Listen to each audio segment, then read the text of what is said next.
themselves in danger of dropping 3 straight to these Tampa Bay Rays.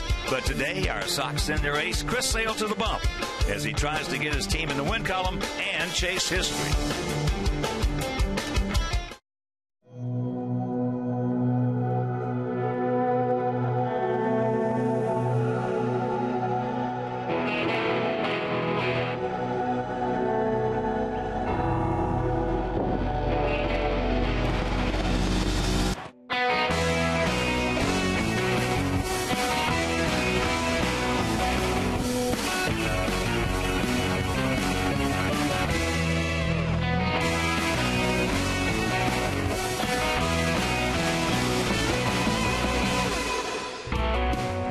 We are coming to you from Tropicana Field in St. Petersburg, where this afternoon WGN Sports presents White Sox baseball as Jose Abreu, Avisail Garcia, Melky Cabrera and the Sox as they get set to butt heads with Evan Longoria and the very much surprising Tampa Bay Rays. Hi, everybody, and welcome. I'm Ken Harrelson with Steve Stone as we get set to bring you the finale of this 3-game set. As you may or may not know, we have given them the first 2 games. We flat out just gift-wrapped it. We gave them 3 runs in game 1. They beat us 7-5. Then yesterday we gave them 2 runs. They beat us 5-4. And having lost those first 2 here, we're going to send out our stopper today. Chris Sale going to the mound, and he's lost 1 game since April.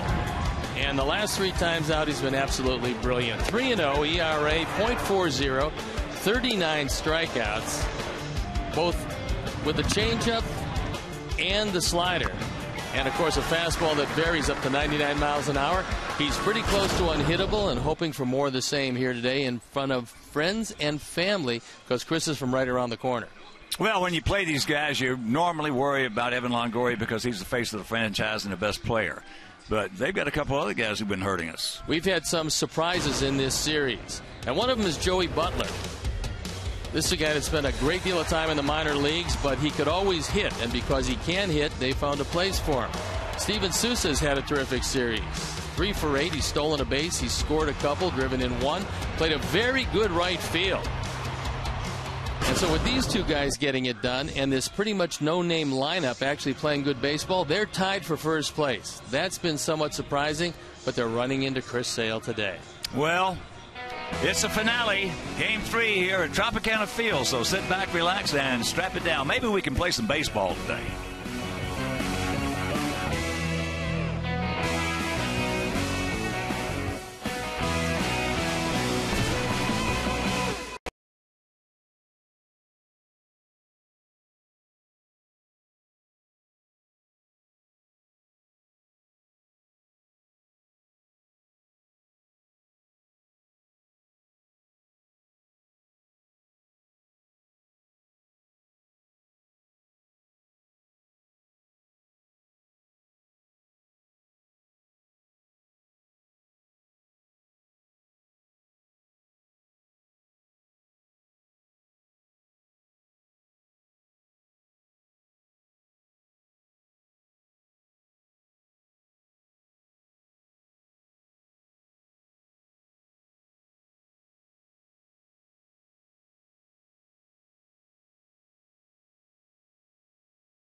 Original Light Pilsner. Cheers, it's Miller time.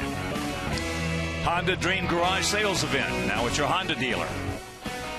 Subway, make a smart play for savory subs this season. Score more flavor at Subway restaurants. Subway, eat fresh. Ford, America's best-selling brand, inviting you to go further in our fuel-efficient vehicles. Check out our entire lineup at your Ford store or at localfordstores.com. And by your Chicago and Northwest Indiana Hyundai dealers, who invite you to test drive our award-winning lineup today. Visit buyhyundai.com. Welcome back to the Trop as Chris Sale tries to help his team salvage Game 3 here today. He's also in the midst of joining some elite company. When asked about being the first pitcher since Pedro Martinez to strike out 12 batters in 4 straight games, Chris's quote was, "I don't pay attention to any of that. I just try to come in and do my job. I'm just a pitcher. I'm a baseball player. I want to go out and play baseball and do the best I can. That's all I've ever done and all I'm ever going to do. All the extra stuff is cool and fine, but I'll stick to being a baseball player." It was a year ago this month that former Rays pitcher David Price became the last to strike out at least 10 5 consecutive starts. It was June 25th versus the Pittsburgh Pirates. Today, Chris Sale tries to match that feat as he looks to help Chicago salvage a win in this 3-game set. Stay with us. Hawk and I will have the call of today's game right after a break.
Alexi Ramirez in 2 spot, then it's Jose Abreu. Adam LaRoche, the DH, with Abisail Garcia, Melky Cabrera, Gordon Beckham, Carlos Sanchez, and Tyler Flowers rounding it out. The defense, and how they'll line up behind Nathan Carnes, Joey Butler, Brandon Geyer, and Steven Souza Jr. In the infield, it's Longoria, Cabrera, Forsythe, and Elmore. Rene Rivera behind the plate, and Nathan Carnes on the hill. Carnes is 3-3 this year. He's on for his 13th start. His ERA respectable at 3.86. Opponent's hitting .215. That's a pretty good number. He does have a very good curveball, and that's the one pitch that's probably a plus pitch for him. The umpires for the game this afternoon: Dan Iasonia behind the plate, C.B. Buckner's at first, Gabe Morales is at second, and the crew chief, Dale Scott, is at third. So Mark Parent managing his 3rd game in succession, looking for his first win, and hoping the boys catch the ball today. Kevin Cash, the first-year skipper of this Tampa Bay team, finds himself tied for first place, which is somewhat surprising, seeing as they've had all kinds of injuries, especially to their pitching staff. So we're ready to play baseball, and I'm ready to turn it over to my play-by-play partner, Ken Harrelson. Hi, Steve. Thank you. And once again, Good afternoon, everyone, and welcome to White Sox baseball right here over WGN Sports. So happy you could join us for the finale of this 3-game set, and indeed we need to catch the baseball. You can't give the other team 30, 31 outs in the first pitch of the ball game. That's when you're getting 27. And before we show you our picks to click, you at home select yours. There's Adam Eaton, 3 for 6 in the series. There's the strike. 1-1 to count.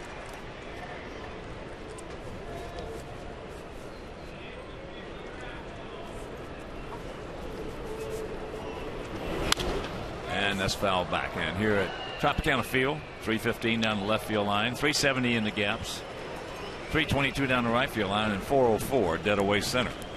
Carnes is not a blazer. That fastball anywhere from 89 to 92. Maybe he can get it up to 93 on occasion. There's a shot base hit.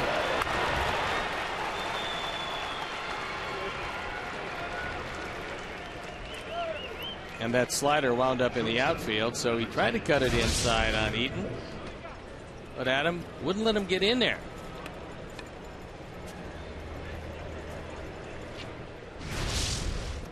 So Alexi with a long look down at Joe McEwing.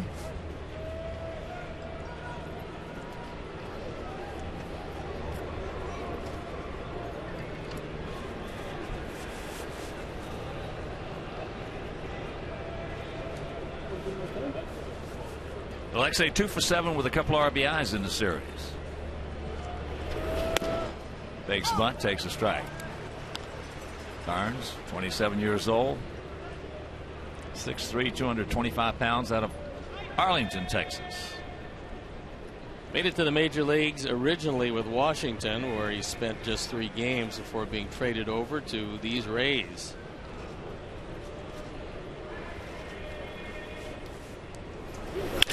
That's shot. But it's right at him. That's another hang with him. So right now let's check out our picks to click this afternoon. Jim Angio, our director and the crew. Well, they went with Alexi. Steve's going with Adam LaRoche. And Terry Hanley, Eric Aldrich, Mike Williams, Roger Clare, and I. We're going to go with Melky Cabrera. Now how about those Hawks? What a game last night. Oh, man.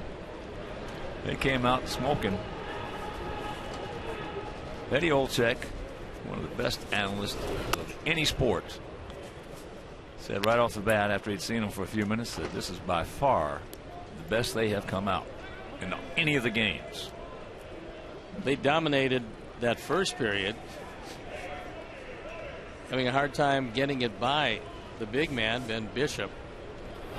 However, they got it by him when he collided with his own defenseman. I've never seen that. I've never seen a guy go out that far. Well, Patrick Sharp was a very happy man as he skated in and dumped the puck in gracefully. 2-0 to Abreu. Jose 4 for 8 with a homer and 3 RBIs. And one of the big White Sox.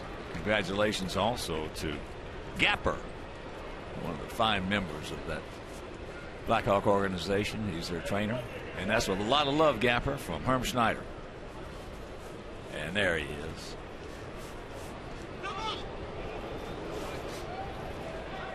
He was trying to get a Lance Johnson jump right there.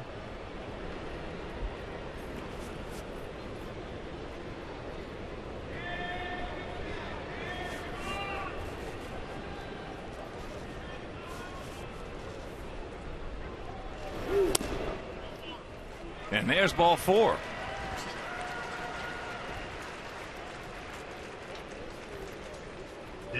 So 1 out, 2 on. And here is Adam.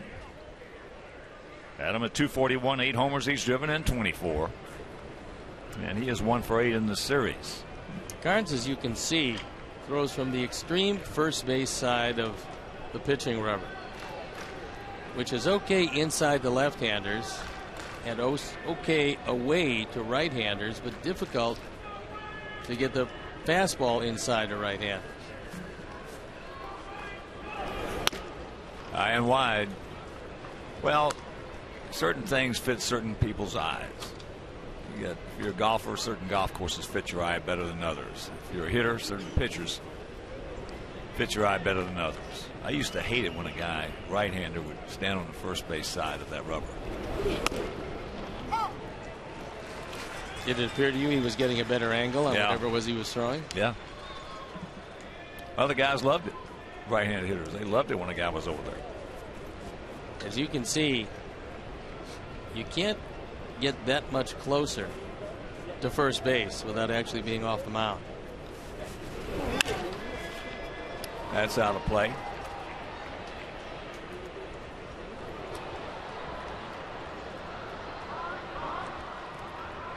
So 1-2 the count.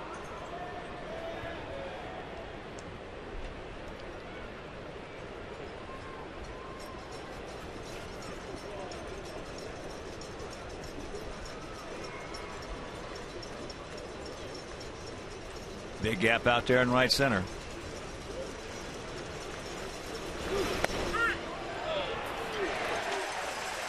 Pitch was off the plate, calls him out. Well, if indeed this is going to be Dan Iasonia's strike zone, then the hitters are going to have to adjust. There was a quick flinch of the glove by Rene Rivera, so he might have stolen that strike. Pitch track said that it was a touch off the corner, obviously too close to take. And again, hitters have to pay attention. If that's where the strike zone is going to be called today, you have to go get them. Here is obviously Hill, hitting at .290, 7 homers, 25 driven in, takes first pitch strike. That is the good Carnes curveball. It's much better than his slider. And if you throw it first pitch, you're going to get most guys taking it.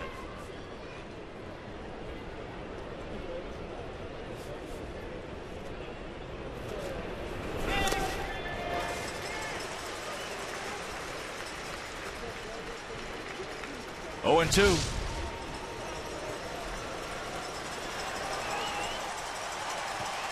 Good stop by Rivera. And a big hole for Avi.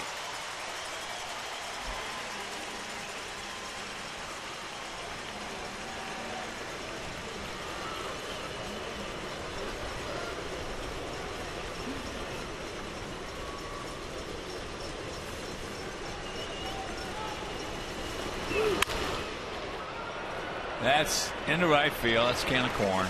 So we get a couple of guys on, can't do anything with it. After happening in place, our guys nothing, and their guys coming to bat.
Middle, followed by Elmore, Franklin, and Rivera rounding it out. The defense and on the lineup behind Chris Sale. Cabrera, Eaton, and Garcia in the outfield with Beckham, Ramirez, Sanchez, and Abreu in the infield. Tyler Flowers behind the plate. And Chris Sale, the lately dominating Chris Sale, looking for win number 7. His ERA a touch over 3. 93 strikeouts and 17 walks. He's been an amazing run for Chris. Here's Brandon Geyer, the center fielder. Takes a pitch that was a strike, called a ball.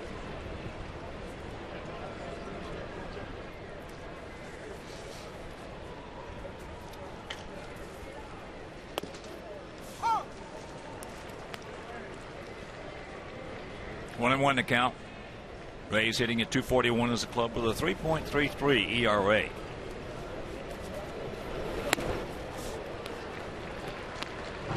And the count 1-2. They are 17 and 18 here at the Trop, but on the road they're 18 and 13.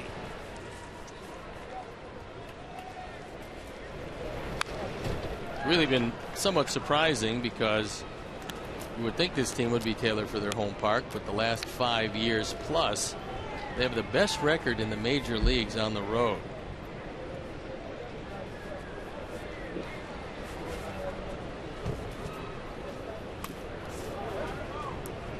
Bad breaking ball down low. 2-2. There's a look at the first-year skipper, Kevin Cash, who interviewed for the Rangers job. Didn't get that one, but got this one here. That's into center field. Coming on, can't get there. So right off the end of the bat, and the leadoff man aboard.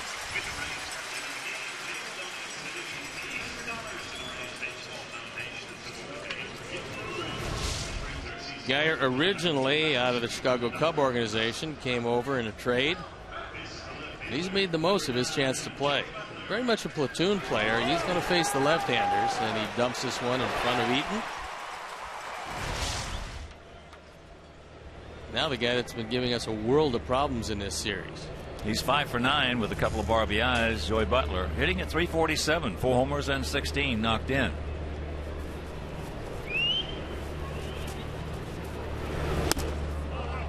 Checks it up. Takes ball one. Butler was in Japan. That's where they got him. Playing for the Oryx Buffaloes. Kevin Cash played with him. Thought he could hit. And as you can see by that graphic, he can hit.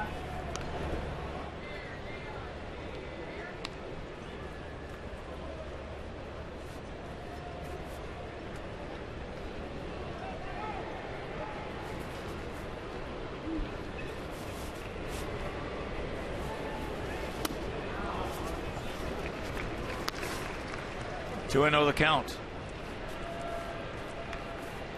Sox will conclude this series. Head on up to Pittsburgh for a brief 2-game set before returning home again with Pittsburgh for a brief 2-game series against the Buccos as the count moves to 3-0. Sometimes all it takes for a player is to have somebody have some confidence in. Butler made a brief stop at Texas. 12 at bats. We're going to St. Louis where he had 5 at bats. And this year, Kevin Cash giving him a lot of at bats. So the first 2 men aboard.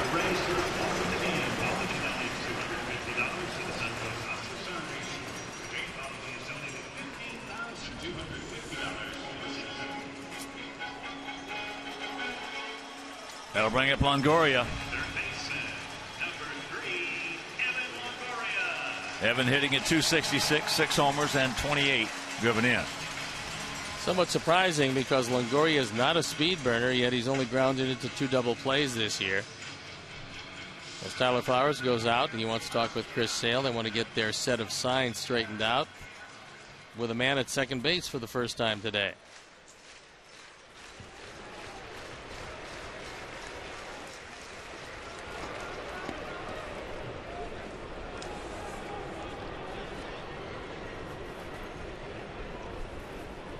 A stand-up hitter, has a real soft approach to the pitch.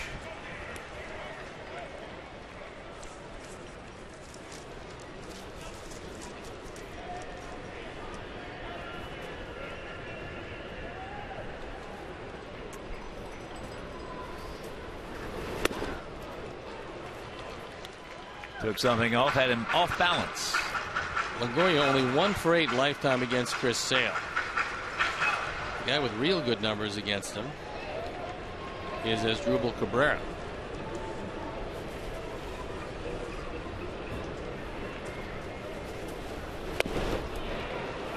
Doubled him up with the change and the count 1-2.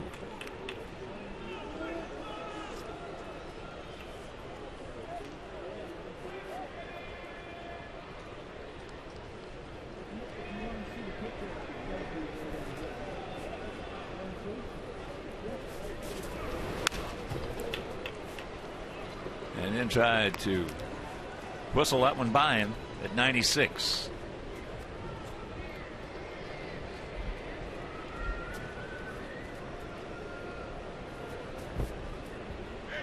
Logan Forsythe, the second baseman, on deck.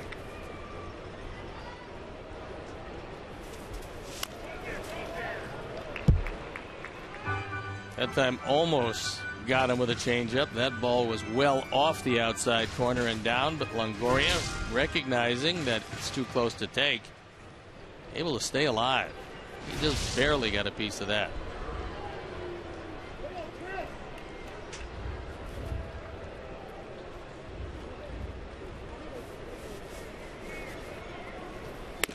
He gone. Gas.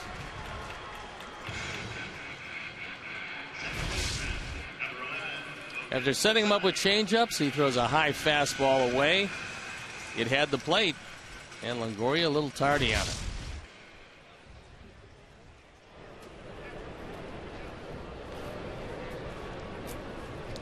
Guyer at second, 6 for 8 in stolen bases.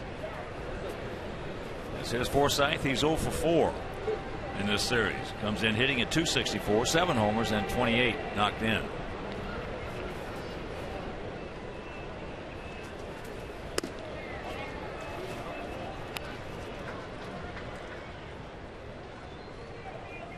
Rays have been very happy with the job of Logan Forsythe.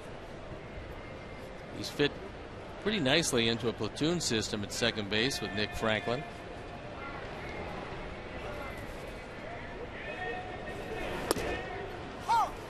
There's a strike. What they really like about Forsythe is the fact that he's solidified their defense, a defense that has been pretty much rock solid through all of the injuries. That's one of the reasons why they find themselves tied for first place with the Yankees.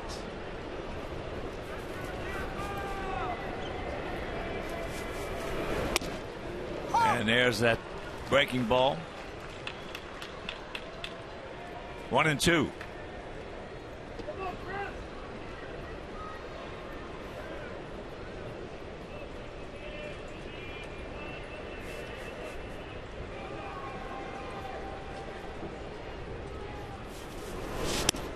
Change up low and away.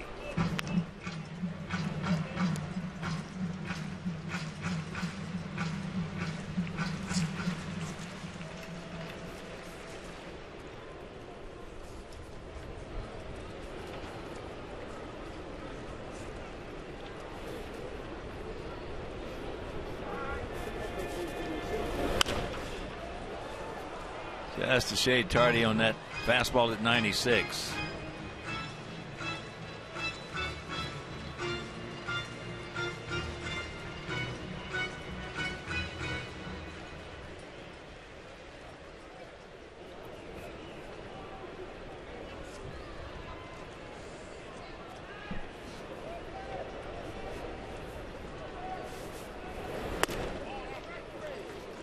Good pitch, did not get it. This has part of the top of the strike zone, and Sony apparently calling the lower strike. Nice job of framing it by Tyler Flowers. It was in the zone. It looked even better as Tyler just eased it down.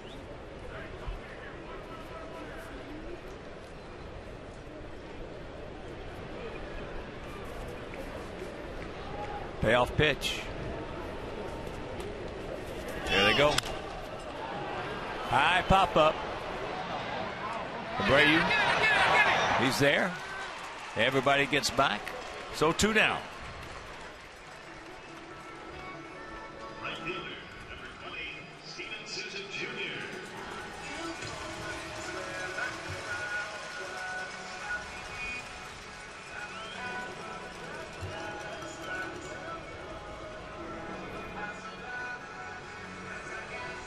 Despite those numbers, Sousa's had a very good series.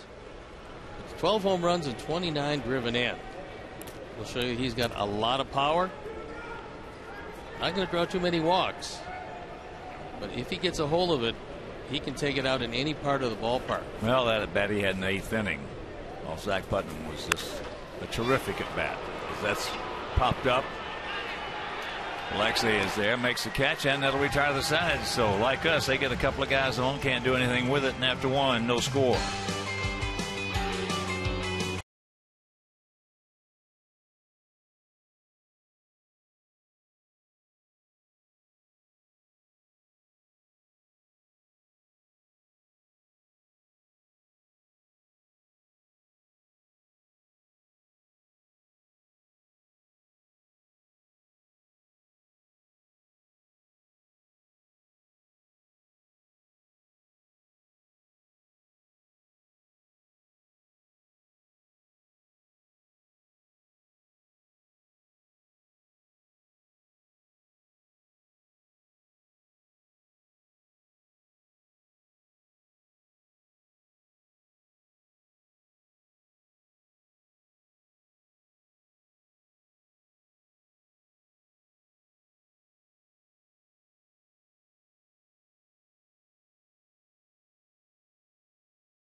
The 2nd inning. Both teams getting a couple of base runners in the first, but could not score. So Melky at 235, a homer. He's driven in 21. Takes first pitch strike.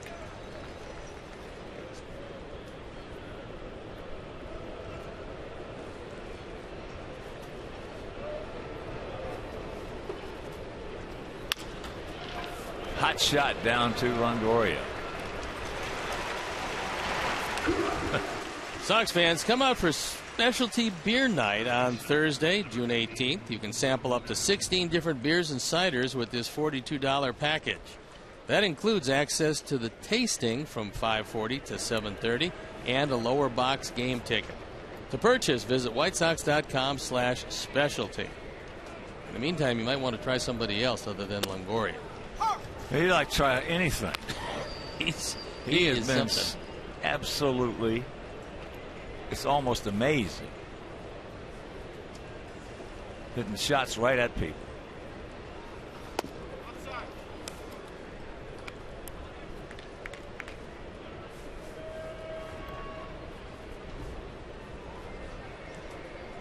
Gordon 0 for 5 in the series.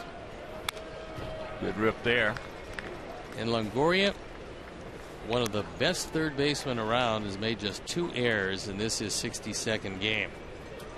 And he did that when I saw him in the Arizona Fall League. He had that kind of a glove, and it's not eluding him as he's moving through the aging process. Up high, 2-2.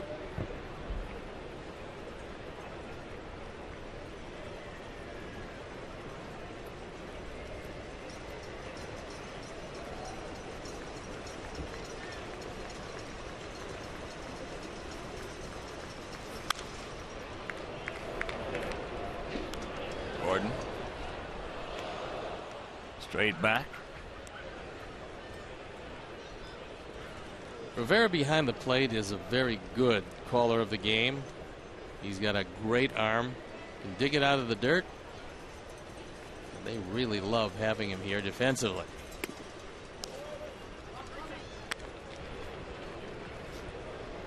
Full count.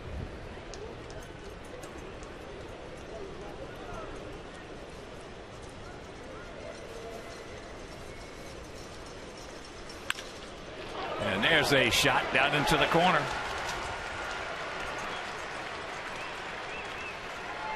So Beckham picks up his 5th two-bagger. Coming with 1 out here in the 2nd.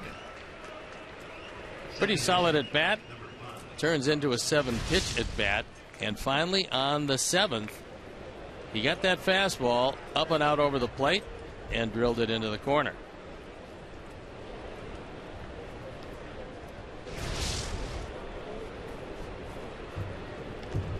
And here's Carlos Sanchez, 0 for 5 in the series.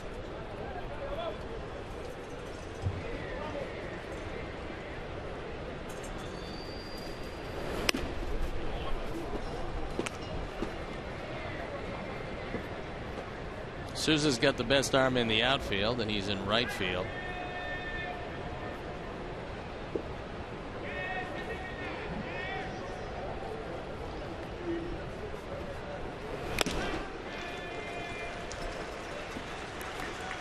One out, 1-1 to count.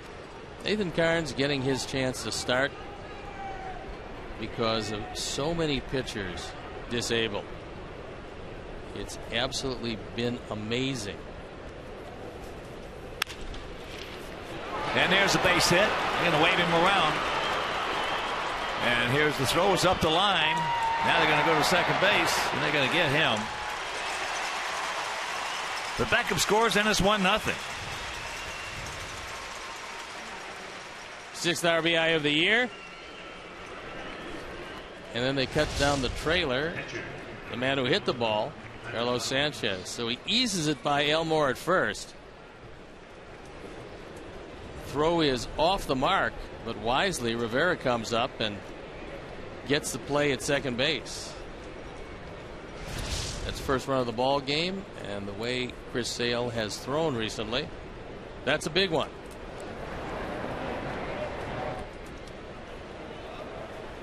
So here's Flowers. Tyler takes first pitch strike.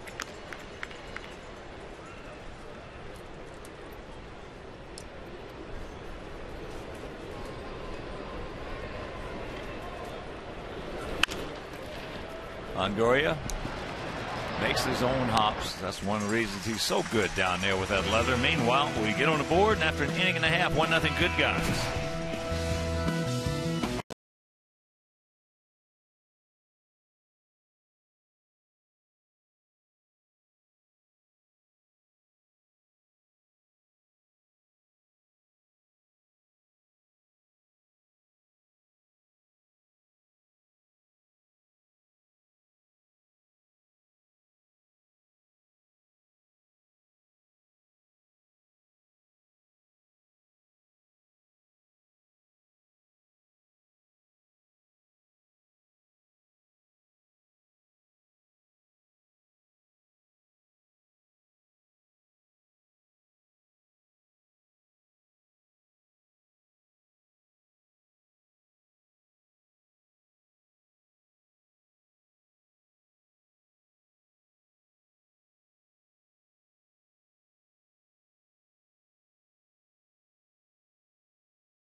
here in St. Petersburg. As we lead it 1-0. It'll be Asdrubal Cabrera, Jake Elmore, and Nick Franklin. And while we have a moment, I want to send out a big white. Well, Jeff Williams. Jeff, it would have been a little nicer if you could have put your parents' names in here, so we'll have to frame it as the parents of Jeff Williams are here. Big Sox fans watching today's game against these Rays and celebrating their 50th wedding anniversary. So congratulations to the parents of Jeff Williams. 50th? 50th. That's a long run. Probably never had an argument. Well, it's the only way you can survive 50 is having arguments. Have a few of them, huh? Yeah, we got Harris and I have 8 more years before we reach 50. I'd have to be married 43 times to get to 50. I believe it. That's a long amount of time to be married. Yep. 8 more years we have. Asdrubal at 205, a couple of homers. He's driven in 13.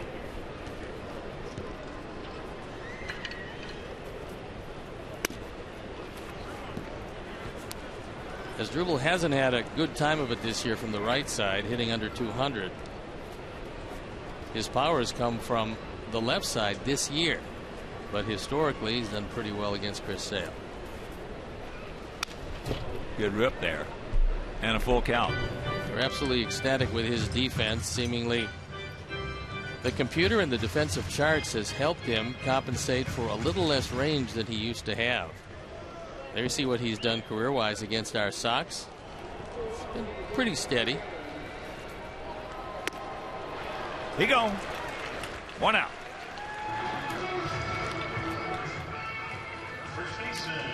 Two strikeouts for Chris Sale, and this is just some high heat. Threw it right by him.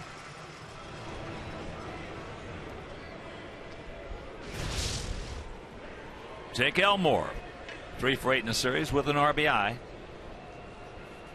Talking to Chris's folks before the game today, they were absolutely ecstatic. Ecstatic over what he's done recently, but saying that he felt pretty good today.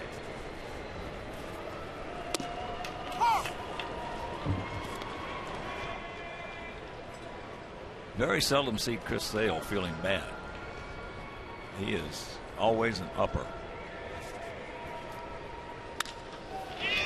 That's into center field. Can of corn. Until he puts that uniform on, then all of a sudden his demeanor changes a little bit. Well, being a wonderfully fierce competitor, and the fact that he has the ability to back it up.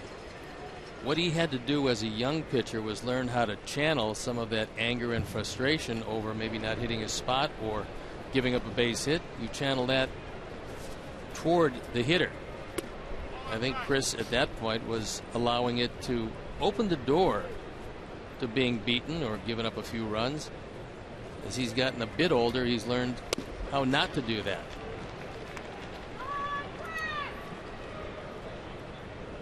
Major league career has been overwhelming for Chris Sale. 19 over with a 2.79 ERA.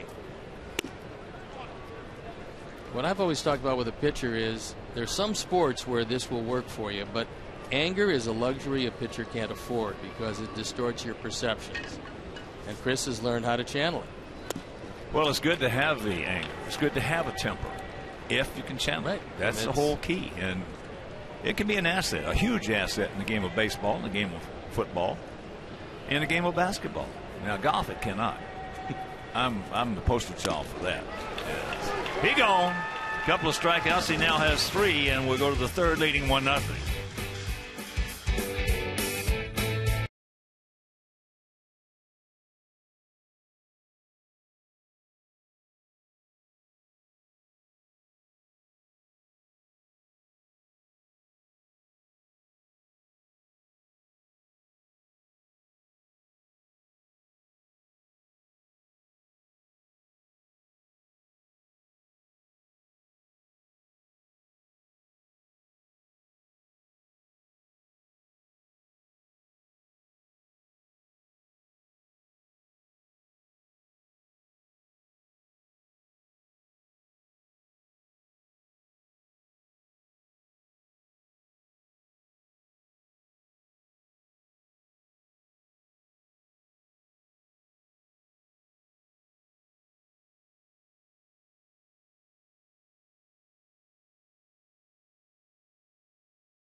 Chi Sox game day, and you might be today's White Sox fan of the game.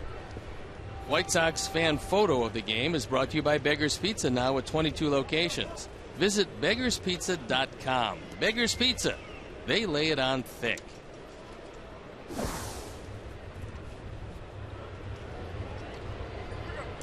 Top of the order, Adam Eaton, Alexei, and Abreu.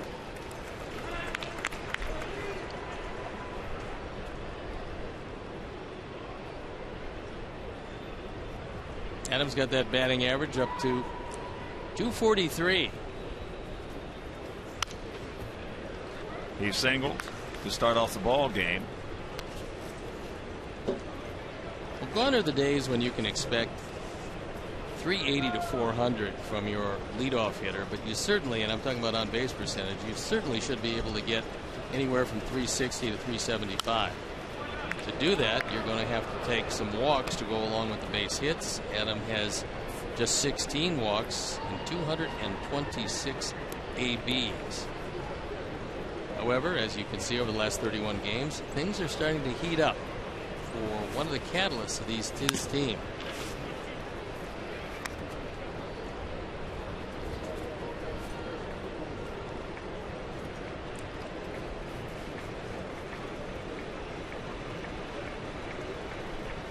One, two.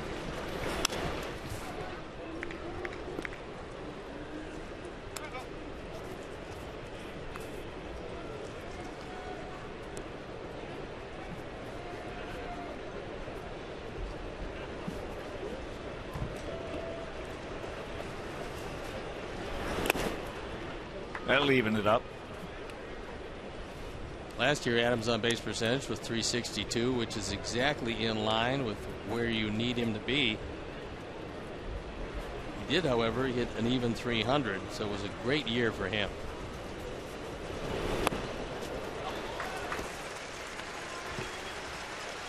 Second strikeout for Carnes.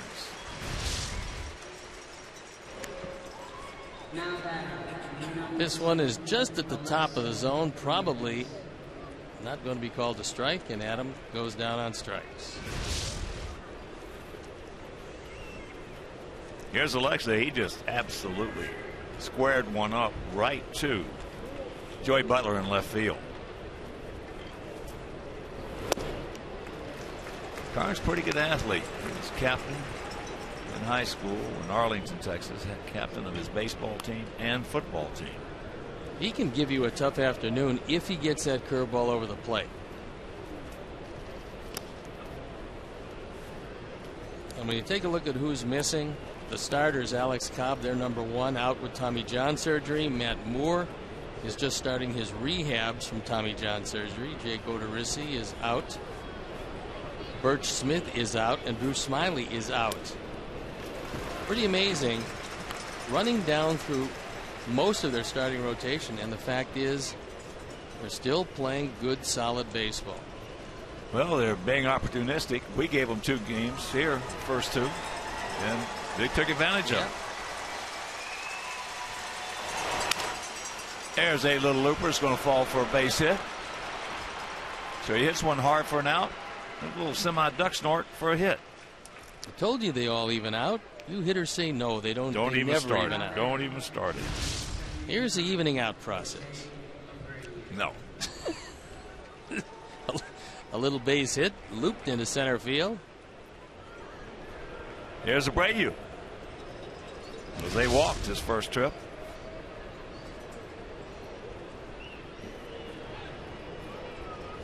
I don't think I've ever seen a club more banged up than this particular club right here in my whole career. They started the season with 4 of their 5 starters on the DL. And their closer on the DL. Their closer, Jake McGee. He's just back now. It's just amazing. And they're over 500.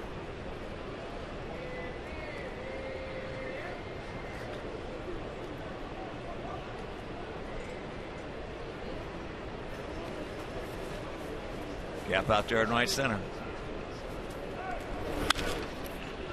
I think one of the things this team always did, certainly they did it under Joe Madden, and it's carried over, under Kevin Cash, and that is, we've seen it in this series. When they've been asked to bunt, they laid down a successful bunt.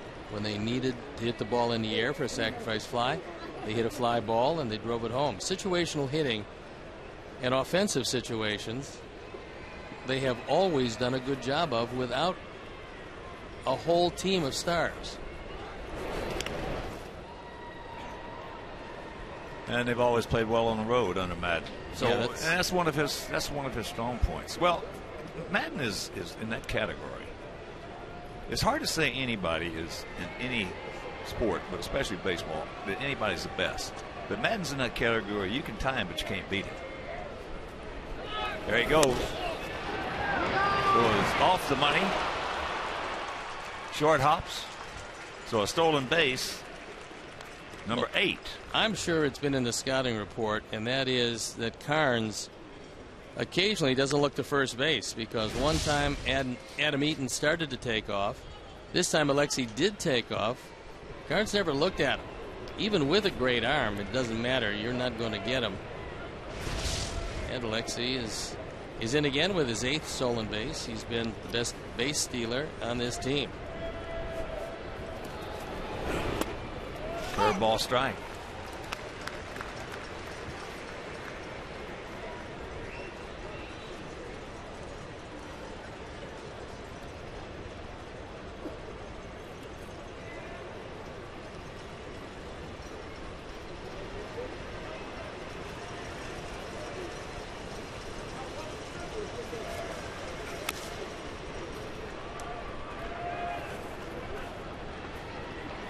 During the 6-game hitting streak, Jose is hitting .435. With 3 home runs, he hit them in consecutive games. 7 driven in, 7 scored, and the big man is starting to heat up, hopefully at the perfect time.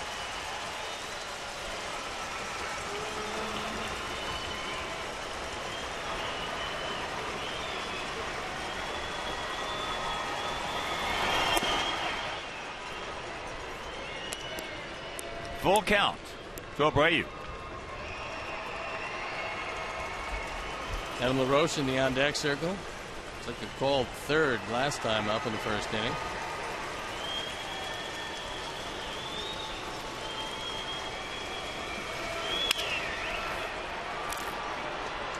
Got it on him.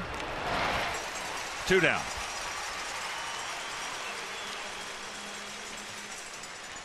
The White Sox have dedicated Saturday, June 20th as Father-Daughter Day. On this special day, all fathers and their daughters are invited to enjoy a day at the ballpark. There'll also be the opportunity to participate in a pregame parade. To purchase specially priced tickets, visit whitesox.com/dad.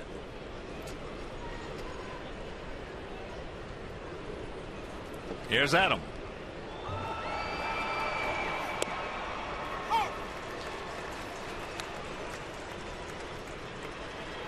Adam's sort of wondering what kind of strike zone. Last time he was up there, he called one neck high for a strike. He called one a touch outside for a strike. Yeah.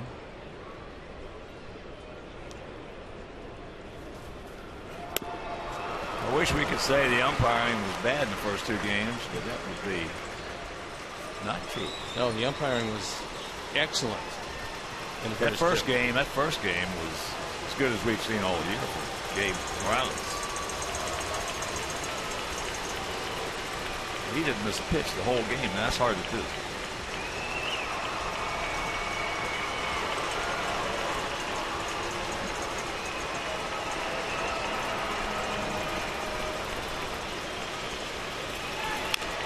Just got a piece of it.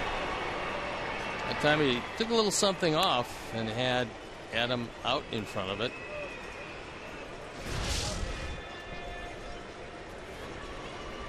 That's his straight change, which has been somewhat of a work in progress. He prefers his curveball to that one, but he'll throw that to show it to hitters more times than not.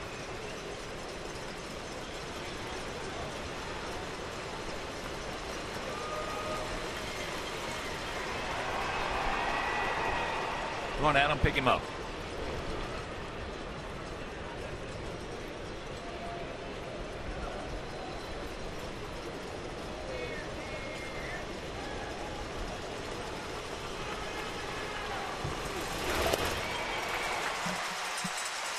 Got him.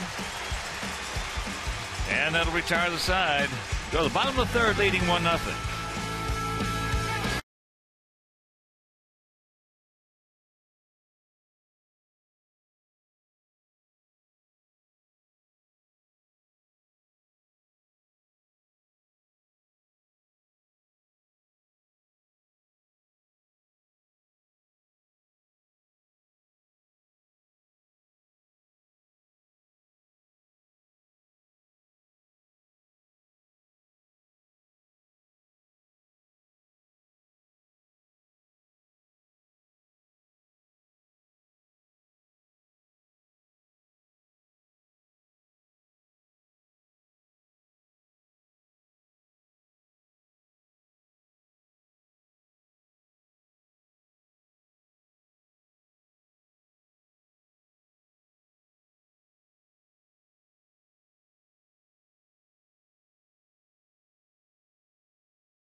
He got Longoria on a fastball. He got Cabrera on a fastball. And he got Franklin on a fastball. And in the last 4 starts, first pitcher in White Sox history with 10 or more strikeouts in 4 consecutive starts. As you can see, each and every start getting better, with 14 highlight against Houston. Rene Rivera.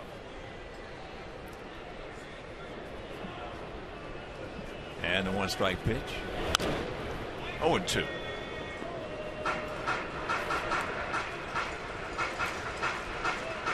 They knew when they got Rivera that he would hit the ball out of the park occasionally. Probably wouldn't hit too much of an average, and that's being borne out, but could really catch. That one's going to be foul. And if you fancy yourself a pitching and defensive team, and that's exactly what Tampa Bay does, you've got to have a man behind the plate who can take your young pitchers, bring them along, and then block anything and throw out would-be base stealers, and Rivera falls into that category.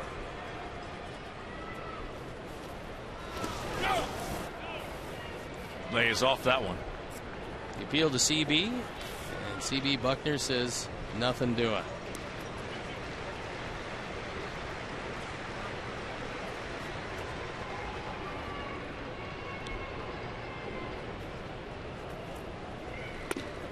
Outside. Well, that was one of A.J. Pierzynski's strong points.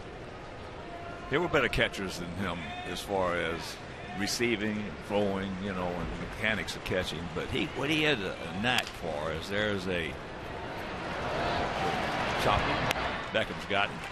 What he had a knack for was, especially with young guys, is getting them through a couple of tough innings. And all of a sudden now, what happens? Instead of going 5, they might go 6. Instead of going 4, they might go 5. I mean, you save you yourself add those some up. outs. Yeah, All of a sudden, that bullpen gives you a big tip of the cap. The catchers also have to know when they go to the mound exactly how they're going to deal with that particular pitcher's personality. Watch out.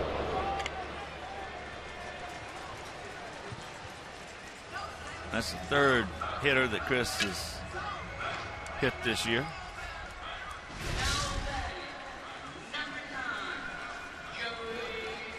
This one got him right by the hamstring. Now you have a guy that can steal some bases. He stole 6 of them. But that being said, Chris Sale has one of the best moves around, and aggressive base stealers can get picked off. Butler drew a walk his first trip. Can't get that one, and it's 0-1.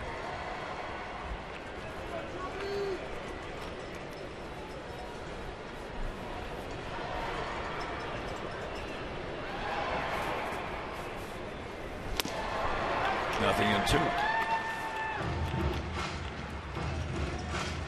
This is usually a good time to make your best pickoff move, thinking that a lot of hitters like to go 0-2, anticipating a slider in the dirt.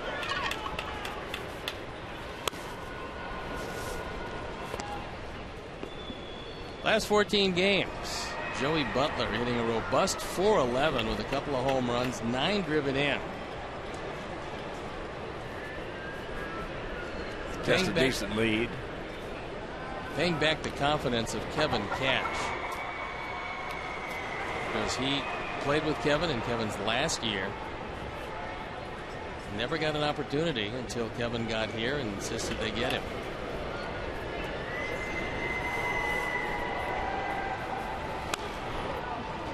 Two and two. With a runner at first and 1 out, the league average 25% of the time you score at least 1 run. Tampa Bay below league average, and Sox pitchers have given up at least 1, a little above league average.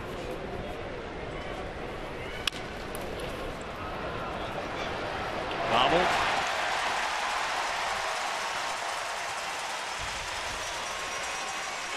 And that's what knowing the speed of a base runner will do to you. Puts the pressure on the defense. And Gordon, on this spongy turf, picks up an error. For him, that's just error number 3 this year. So no play at second base. That went out the door. And knowing that Butler can run, Gordon came on, hit the heel of the glove, and 2 men on.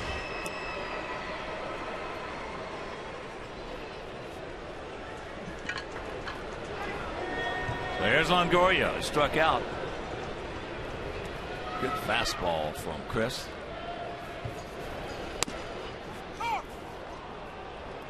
And he takes strike 1.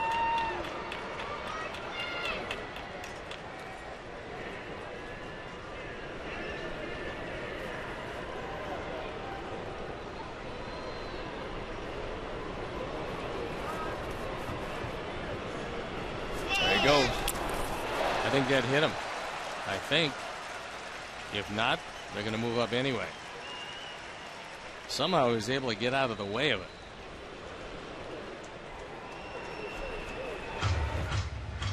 It's most likely going to be just the second wild pitch of the year. And that slider bearing down inside. And it'll go as a stolen base for Geyer and a wild pitch charge, allowing Butler to move to second. Ducks on the pond, 1 out and the 1-1 pitch.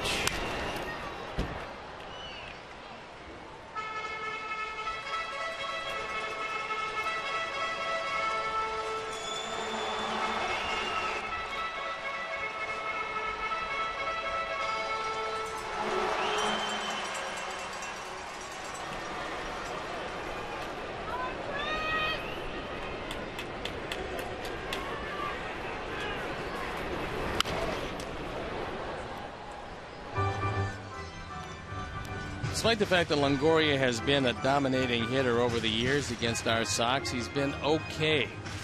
248, 5-19 on the power numbers in 40 games. And Chris would dearly love a strikeout here. He's nursing a 1-run lead. He gone. 2 down.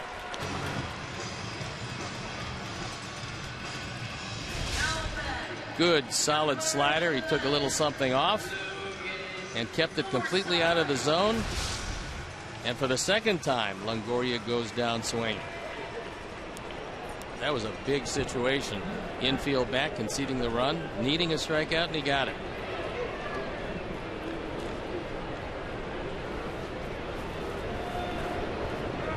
Here's Forsythe. He fouled out to Abreu. Takes that change up for a strike.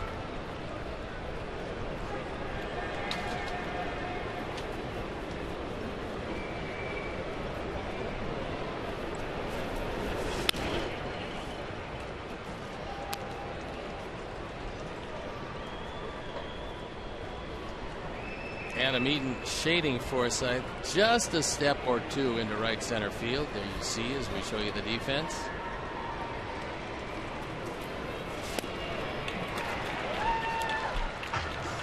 Another change up in the count, 1-2.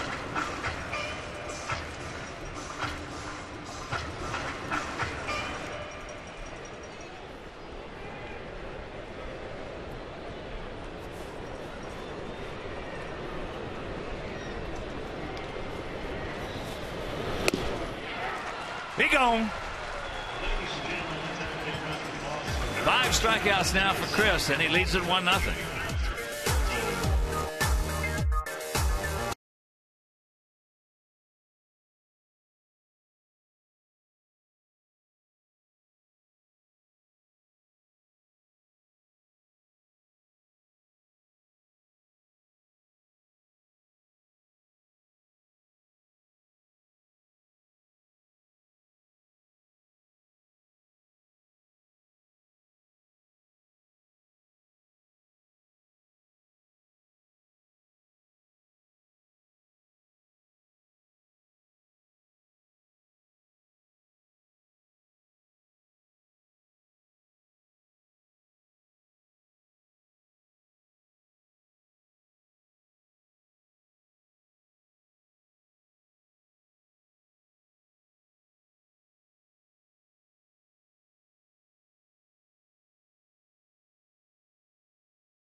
'20th will receive a White Sox baseball cap presented by the Private Bank. The Private Bank, we solve for X. Purchase your tickets today by visiting whitesox.com/promos. Garcia, Cabrera, and Beckham. Javi went out to his counterpart, Steven Souza, right?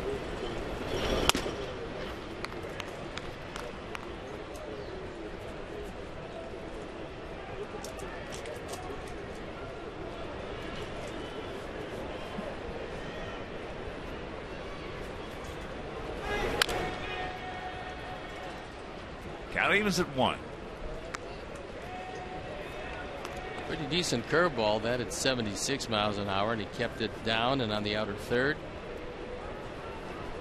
That's not a wipeout pitch, but it's a good pitch to get ahead of the hitter.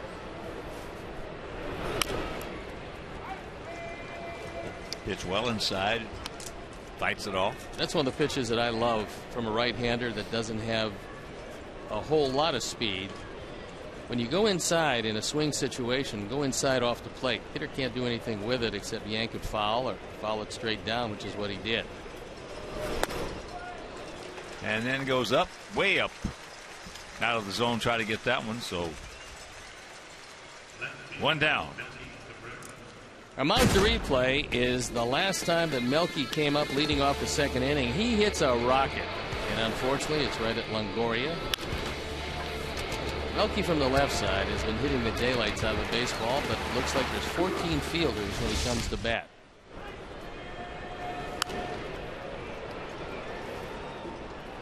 He is handling it well, though. Got to be frustrating. Oh, it is, because he's handling it well. All you can do is make good contact, and then whatever happens, happens.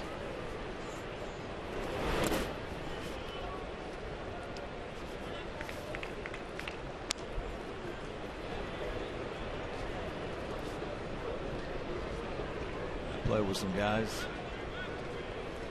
That same thing had been happening to them. Every light in that runway would be broken.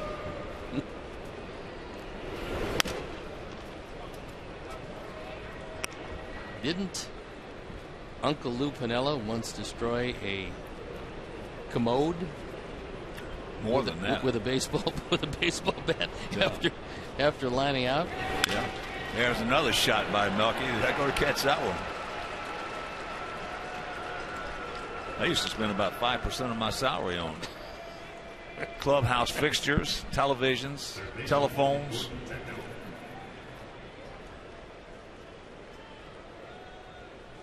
Of course, when you play for Charlie Finley in Kansas City, if you broke a bat like that, you had to pay for it. Well, that keeps the cost down. Well, and besides that, we had, for batting practice, we had baseballs that he would have washed in milk. So they would look white to the fans in the stands who got there. Is that ball back to the backstop? Melky in the second.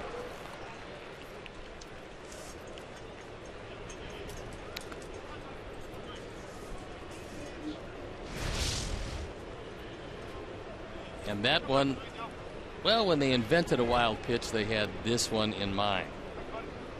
That hit the artificial surface in front of Rivera.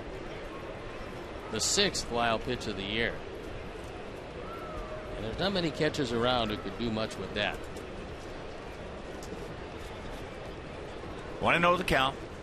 Gordon doubled, hit a rocket down into the left field corner and scored on the base hit by Sanchez in the second inning.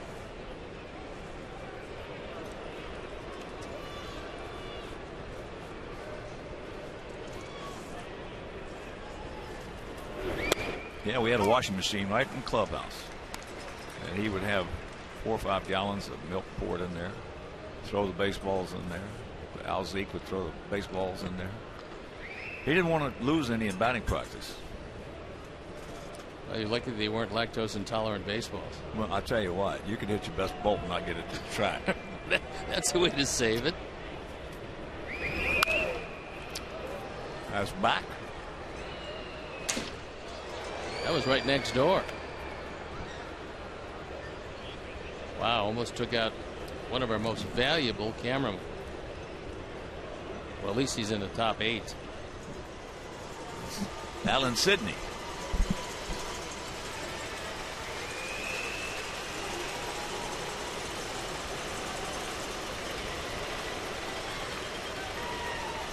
One-two pitch.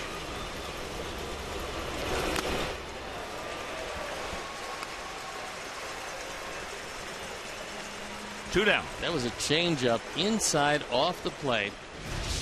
Gordon saw it upstairs. Nothing he could do with it. Here's Carlos. Picked up his 6th RBI, knocking him back in the second. We just had a good look at Stereo Cabreras.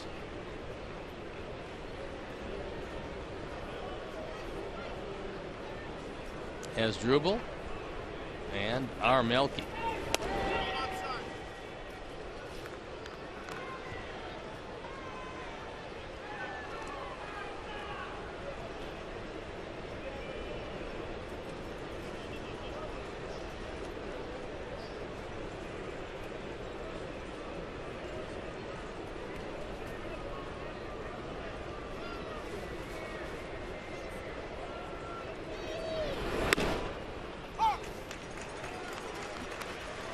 Here's the run expectancy with a runner at second and 2 outs. Sox hitters have driven in at least one 19% of the time, with the league average at 21. Tampa Bay pitchers have given up at least one run only 16% of the time, which is below league average. Yikes. He's all over the place today. That ball was way off the plate. Yeah, fans all over the place today. I mean, for Carlos, you can't swing at that one, and Rivera showed you what he thought of it, because there's no subtlety about that yank back in the zone.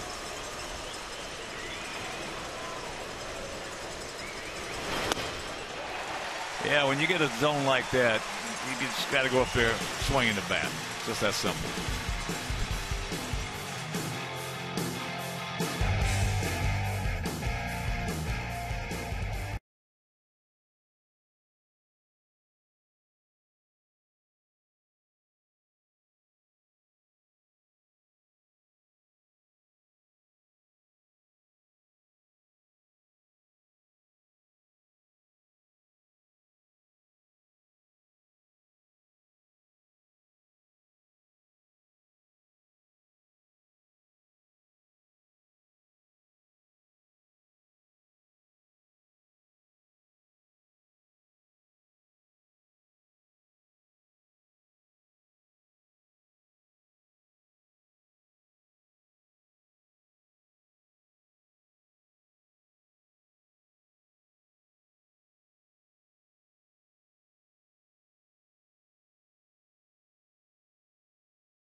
Souza, Cabrera, and Elmore to face Chris Sale.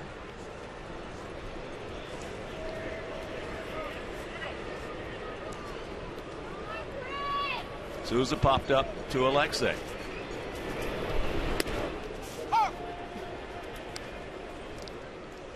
That one for right-hand hitters, almost impossible to hit because it comes from the left-hand batter's box and snaps over at the last instant. It's inside. And coaching down at third, Charlie Montoya. And over first, a guy who had some real bad luck. He was a great-looking ball player, Rocco Baldelli. Everybody said that Rocco would be a 30-30 man.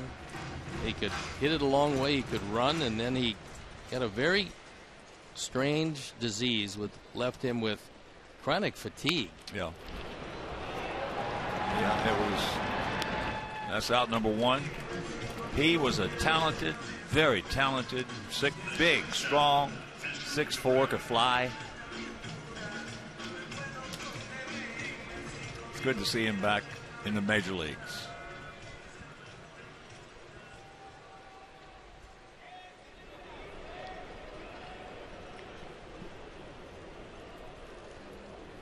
Here's Asdrubal. He struck out his first trip.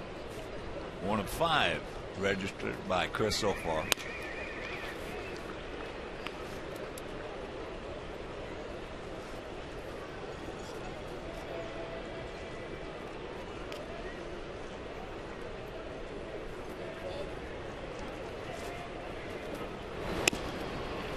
Change up away.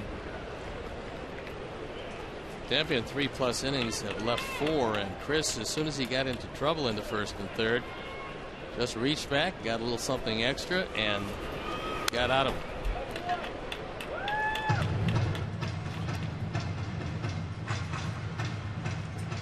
He's got 5 strikeouts to this point.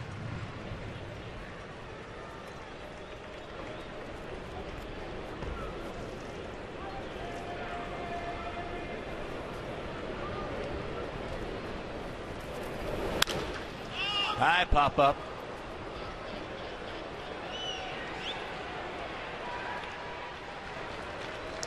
June 17th is NIU night at U.S. Cellular Field.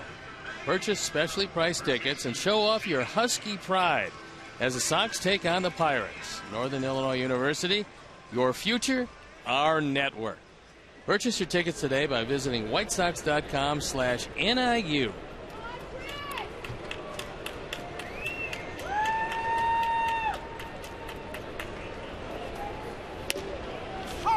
First pitch strike to Jake Elmore.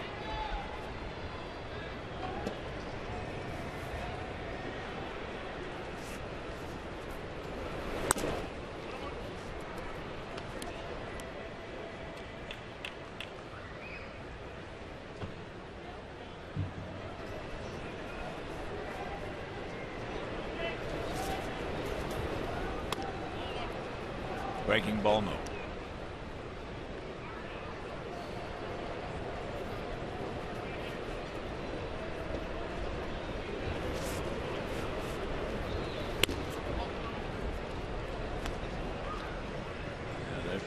Third base coach Charlie Montoya managed for a long time in the minor leagues. Managed the International League at Durham in 7 of his last 8 years. They finished first.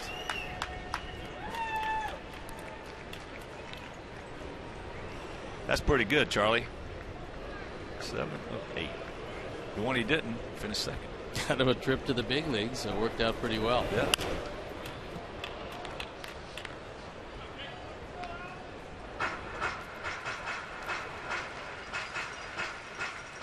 Outfield for the most part straight up.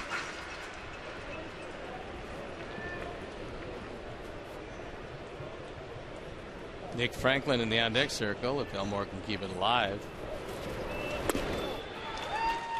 He gone. 1, 2, 3 inning.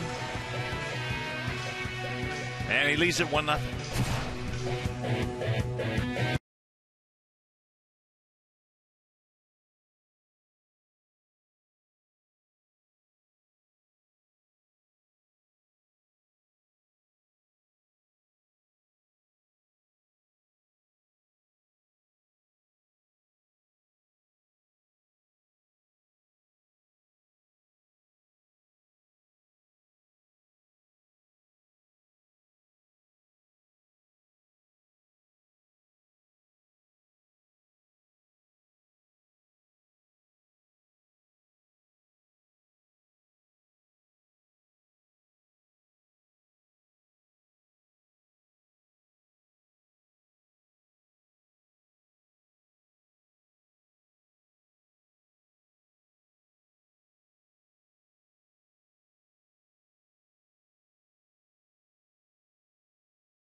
1-5-1 for our guys. 0-1-0 for their guys. That base hit, the one they have by Brandon Guyer, leading off the bottom of the first inning. Just a little soft single off the end of the bat into center field.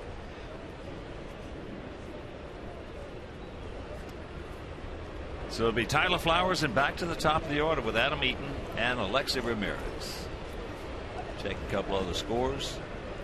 Top of the fifth in Detroit, 2-0 Tigers over Cleveland. Kansas City at St. Louis, that is delayed. Baltimore leading the Yankees 2-1, top of the second at Oriole Park.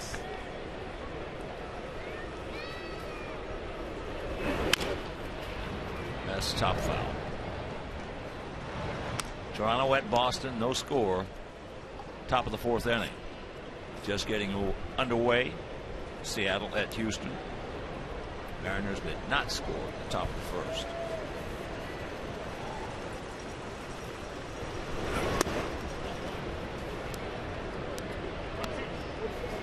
And we'll send a big White Sox hello to our buddy, one of Chicago's favorites, Mike North. And his lovely wife, Bee. They've been married for 37 years.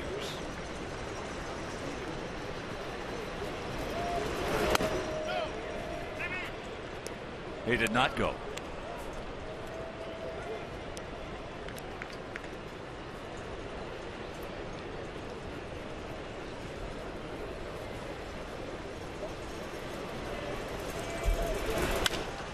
And that's out of play right side.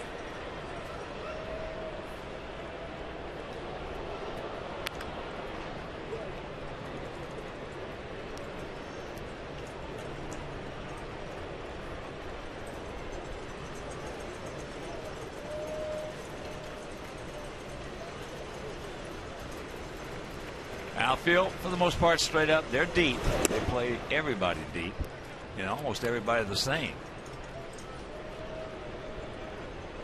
And again, that's manager's preference. They do a lot of shifting in the infield, not so in the outfield. Watch out.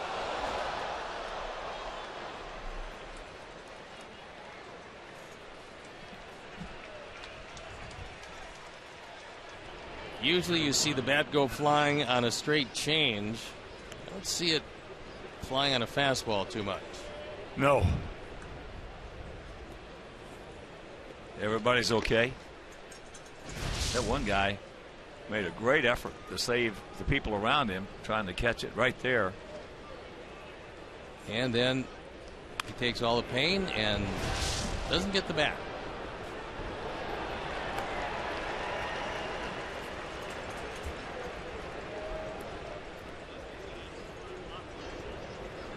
That's 7 strikeouts for Nate Carnes.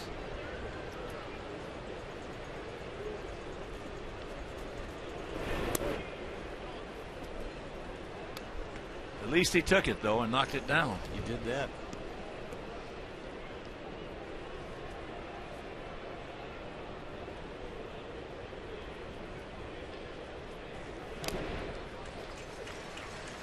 How many times in your career and my career have we seen a guy, foul ball coming hard, stick out his hand to catch it, all of a sudden draw it back, and it hits somebody right beside him? Yeah, that's not too good. No. As they chop her up the middle in the center field for a base hit. So the 1-out single, his second hit of the game. Number 10, Alexei. That'll bring up Alexei. Alexei's 1 for 2. In protection mode, he goes right back up the middle. Being on the arm side of the pitcher, not the glove side, he didn't have much of a chance for that.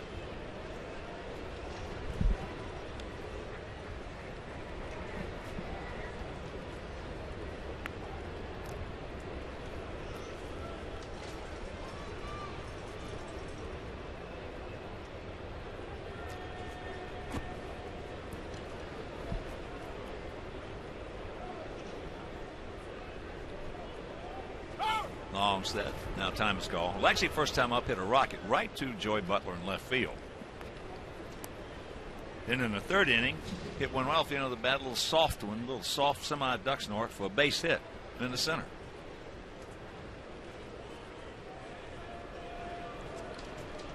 Had him with a pretty good lead at first.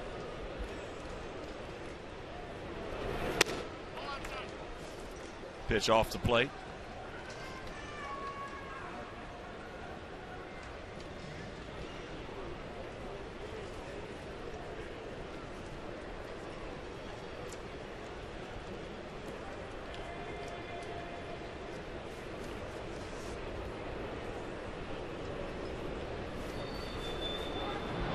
Tell you, the way these guys today are throwing bats into the stands, they might want to rethink some ballparks about putting some screens on. We're seeing it more and more. More and more and more. For whatever reason. Well, mainly because you framed it nicely. Mainly because a lot of guys now throwing the changeups. You make a case for that, and then you see them doing it on fastballs, sliders on occasion, but yeah, the changeup, the disparity with the changeup, and the good ones are anywhere from 9 to 12 miles an hour disparity between the changeup and the fastball. Those are the ones that get the hitters out well ahead, and many of them lose the handle of the bat.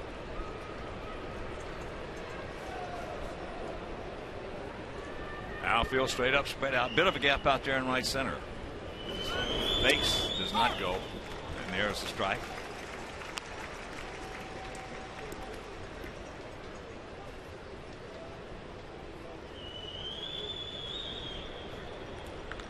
Carnes has averaged right around 5 1/3 innings per start.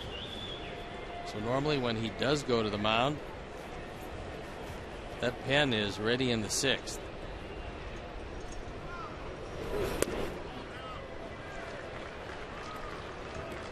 Close pitch, didn't get it. And the count 3-1. They look at some pretty good numbers so far. You just might have picked the wrong day to give up 1 run when your opponent is Chris Sale.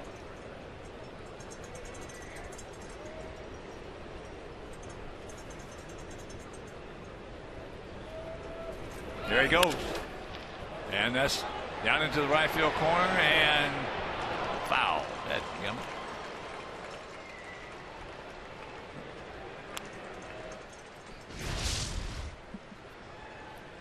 This was a pretty good jump. He's looking back for contact, as he should, and he picked up the ball. Unfortunately, it sliced foul. Well, lately Chris has been very lucky on left hand. Nobody decided to hit when he pitched? Yeah. He's putting himself in that Koufax category. Sandy was really, a lot of people call him the luckiest pitcher who ever lived, because the days he pitched, the other team just didn't feel like hitting. And these days, and both of these guys fall into that category, not only do they not feel like hitting, they don't even feel like making contact. Yeah.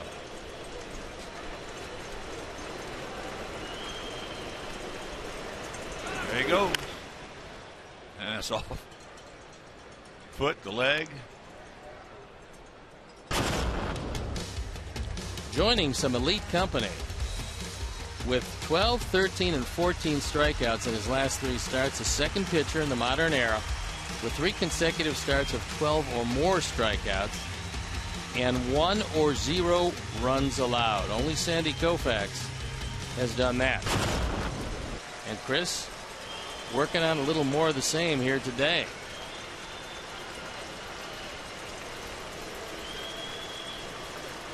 There you go. Ball hit hard.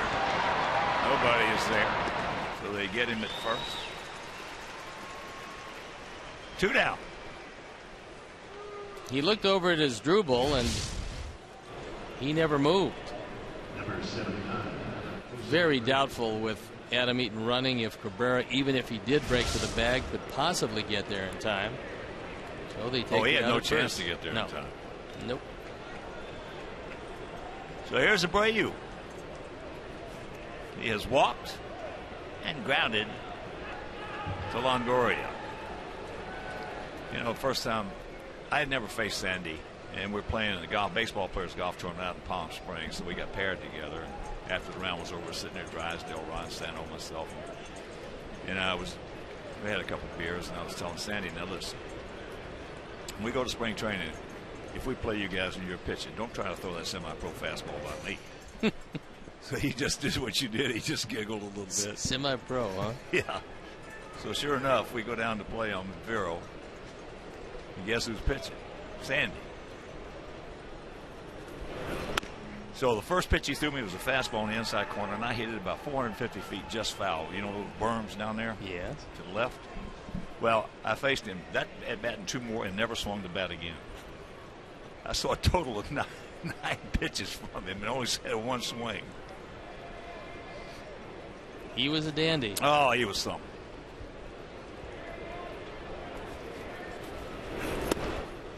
And the question here, and I don't even know why they're pitching to him, and it's not to denigrate Adam LaRoche, but this is the #1 run producer on this team, and you got first base open. You're already trailing by a run.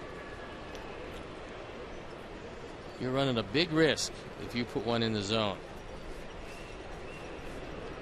Here's the 2-0 pitch. Curveball. Actually a pretty good pitch to hit. Got it up. With 2 strikes on him, I think he would have hit this ball hard. With no strikes, he wants to hit a fastball and just takes one right down the middle.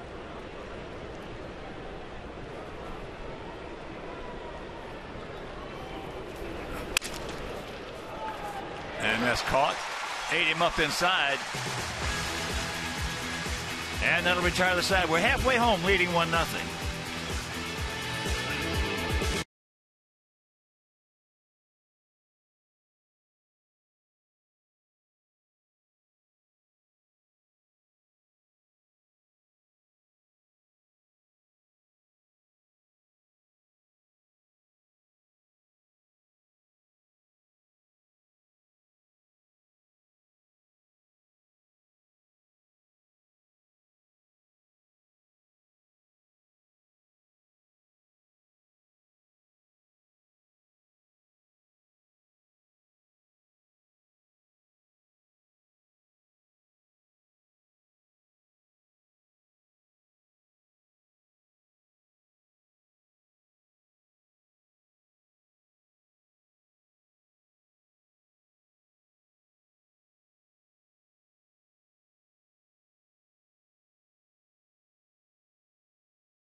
First pitch to Nick Franklin, the DH. 0-1 to count. Franklin been to the plate 1 time and struck out. There's a little backdoor breaking slider. Another one of those that comes from seemingly second base. That didn't take long. He gone. Fastball, slider, changeup, and you don't need a 4th one. That changeup is impossible to pick up. One of the reasons why hitters look so bad on it, because it comes from the same release point with the same arm velocity that his fastball. And when you can't judge what's coming, you're going to be well out in front of it. That's high pop up. Alexei. Well, actually, it's that changeup that has set everything else up for Chris. Sure, he's got a great fastball. He's got a great slider. But that changeup magnifies the fastball, it magnifies the slider. When he came out of the bullpen, and you might remember he came to the Sox as a pensman, and he was throwing upwards of 99 miles an hour consistently and didn't use the straight change because he really didn't have to, facing guys just one time. Then when they moved him into starting rotation, when he was facing guys a lot more, that changeup became more and more prominent. And last year and this year, it's very prominent.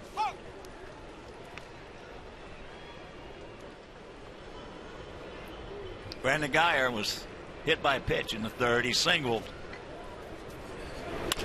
leading off the bottom of the first. And that, if you're just tuning in, is the only hit they have.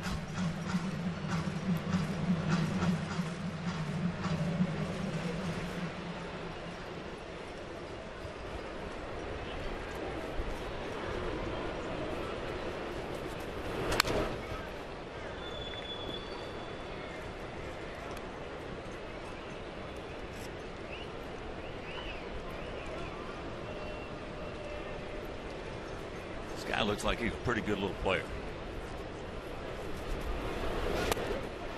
Not on that slider. They'll get a whole bunch of them, Brandon. Don't worry about it, buddy.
Get to StubHub, where there are no surprise fees at checkout. That's right. On StubHub, the price you see is the price you pay.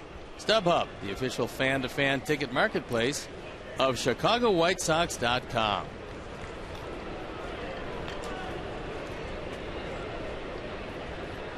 Sixth inning. LaRoche, Garcia, and Cabrera. Adam 0 for 2. Got a shift on for him as he takes up high ball 1.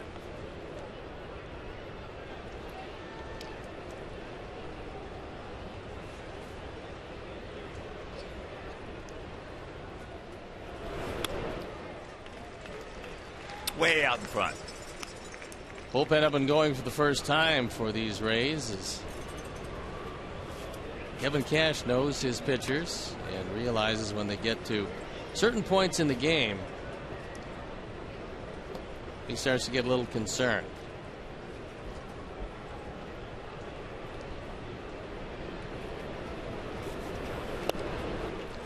Well, so there are some managers who, if they make a mistake, they want to make it on the side of caution. C.J. Riefenhauser, who's just back off the disabled list.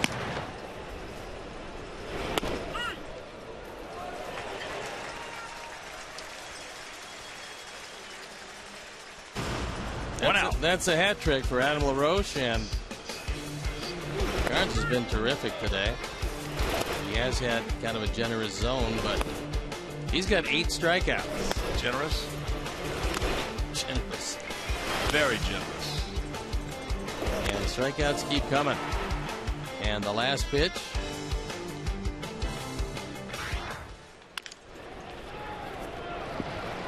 Comes in, gets it on the big hop. And quickly 2 down. I love to watch that man play third base. Well, knowing that Garcia can get down the line quickly, he realized if it takes one more hop, there's a very good chance he's not going to be able to get him, so he didn't allow it to take another hop. He is fun to watch.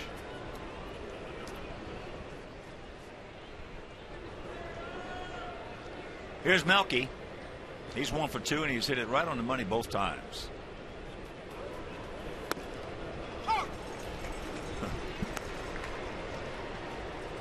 Curveball strike. Says the home plate umpire. That's into left field. Butler. Long way to go. That's a fair ball. So Melky catches a break. Yes. Picks up his 6th double. Number 15. We mentioned this outfield plays everybody about the same and deep. They do that, and this one's slicing away from Butler. Butler's a good hitter. And that time comes up a little short. All right, Gordon. Pick him up. Gordon has doubled. He's 1 for 2 and has scored the only run of this ball game. Here's a big insurance run standing out there. Wow, Gordon can't believe that call. It has been a rather large zone. Well, it looks like they got a plane to catch. It just very well likely will.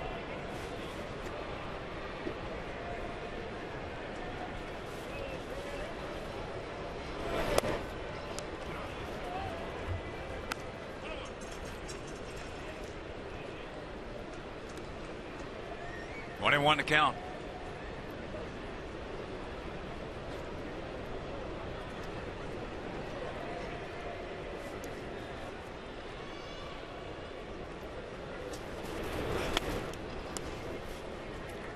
And now the count goes Gordon's way. 2 balls and a strike.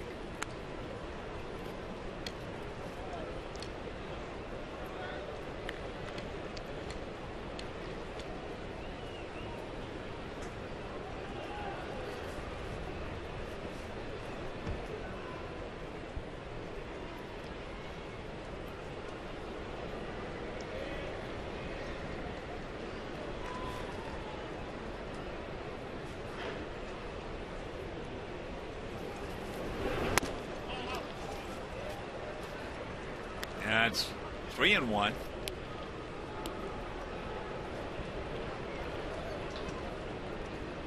Zone him in, reel him in, and light him up right here.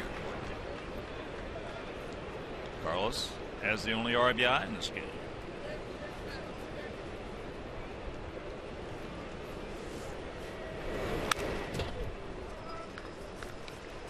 It's full.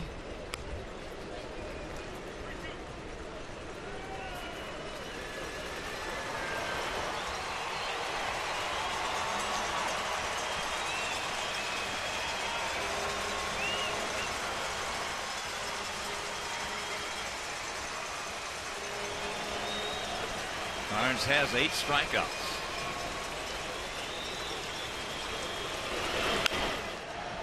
That's fair ball. He rounds it off nicely, makes the play easily, and that'll retire the side.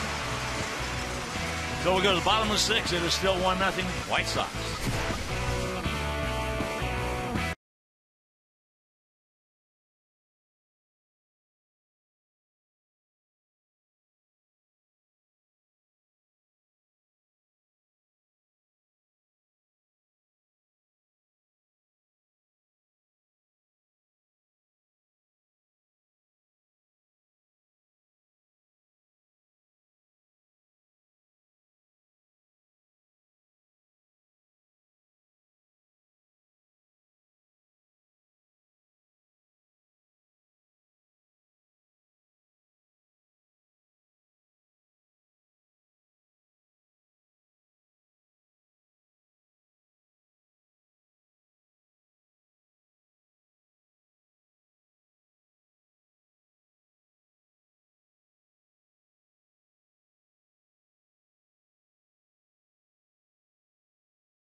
Butler, Longoria, and Forsythe. The second, third, and fourth place hitters.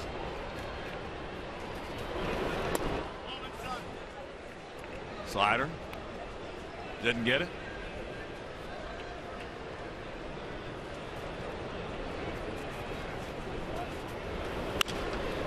And that fastball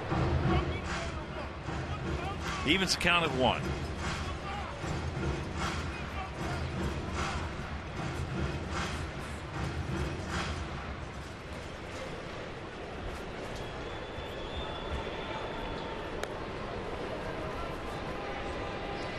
As you can see, Chris is chasing David Price for 5 straight starts with 10 or more strikeouts. He's knocking at the door. He's got 8.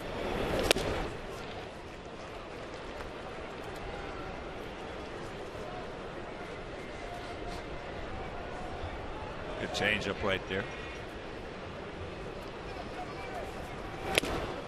He gone. Yes. That's strikeout number 9, and after 83, 96 looks a whole lot better. Not that it doesn't look good anyway.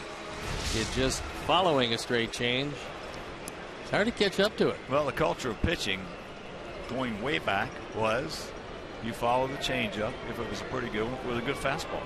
That's what he did. That was about, what, 85% of the time. Now you're seeing a lot of guys back up changeups with changeups. And if it's good, it's equally as effective. There's no question about it. You can double, you can triple guys up if you got a good change. That's popped up. Ty Longoria, who's now 0 for 3 with a couple of strikeouts. 2 down.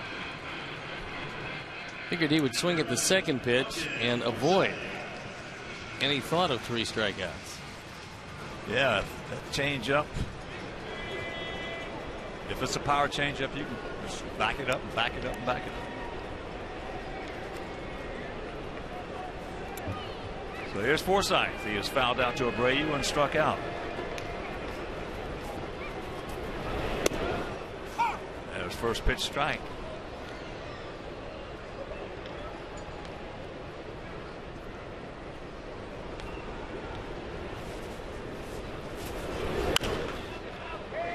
And very quickly the count 0-2. A very good chance that's going to be it for Carnes, because the bullpen continues to work. And you would think Cash would call on it.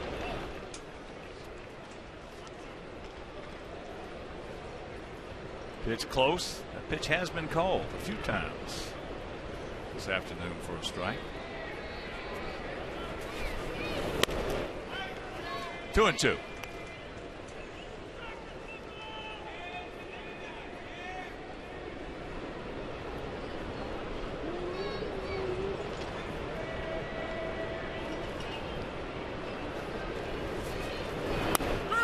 He gone, and that is double digits for Chris Sale.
insurance agent serving the area for 37 years.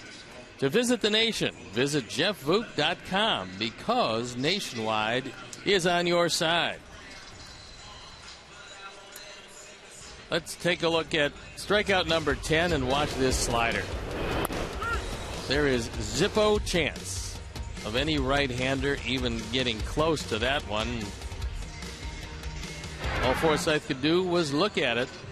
So double digits once again. 5th game in a row for Chris Sale. And Carnes is done. C.J. Riefenhauser comes on. ERA probably a little bit higher than he would like. Hitter's hitting a robust 600, but he's only been on for an inning and a third. 25-year-old southpaw, 6 feet tall, 195 pounds. And there's first pitch strike. To Carlos Sanchez, who was 1 for 2 with the RBI in this ball game. He knocked in Gordon Beckham back in the 2nd inning after Gordon had doubled hard down into the left field corner.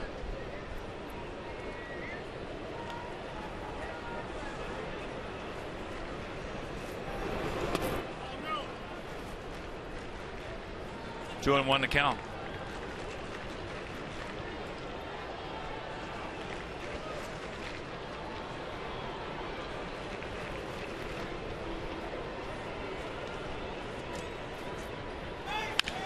Ball hit hard, takes a nice and teeny bounce for Asdrubal. Hey, Chicagoland viewers, it's time for the Subway 6th inning. Text Subway to 97999 right now for your chance to win 6 meals from the Simple 6 menu from Subway. Message and data rates may apply. Subway, eat fresh. Here's Tyler. He's 0 for 2. He's grounded to third and struck out. So good job by Nate Carnes. I would say that has to be his best of the year. He was just brilliant, going 6 innings, giving up a run on 7 hits with a walk and 7 strikeouts. He just happened to pick the wrong opponent today. In fact, everybody over the last 5 starts has picked the wrong opponent, and it's 8 strikeouts for Carnes.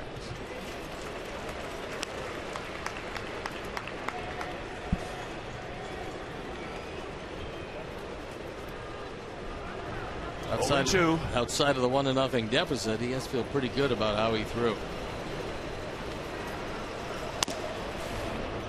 Well, for the most part, he did have a big zone from Dan Iasonia. No question about that. But he was able to get that curveball over, it seemed like, almost any time he wanted to. 2 of the strikeouts were called. The other 6 swinging. But a big zone will cause a lot of swinging strikeouts.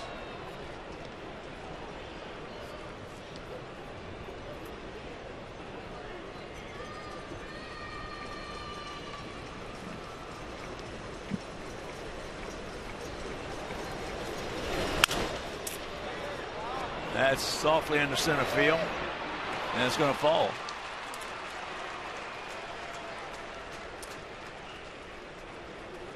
Join White Sox Charities at A Season to Remember, a night with the 2005 World Series champions on Sunday, July 19th at the Chicago Theater. Hear directly from members of the 2005 team as they take a look back at their historic World Series run.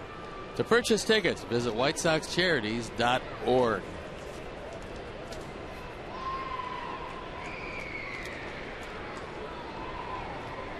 Adam Eaton. He is 2 for 3.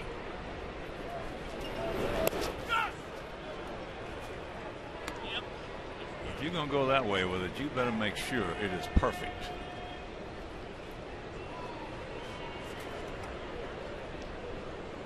It's a real good idea to try to drag it because you got a left-hander on the mound, and most all of them fall off to the third base side, vacating the right side.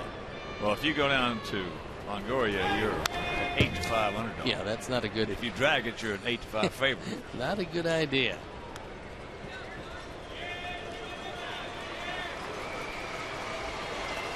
That man can pick it.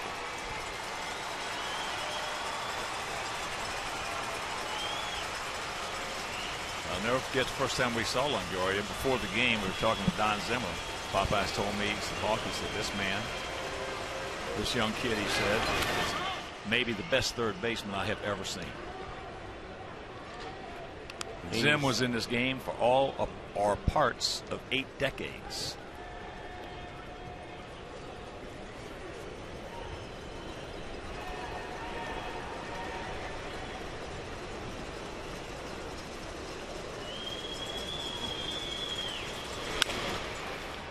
That's in the hole. And they get him at second. And a bad break for Adam Eaton. Yep. That would have been his third hit. There was no way that Cabrera could have made that play. But he got the force out. Now we've got a meeting at the mound.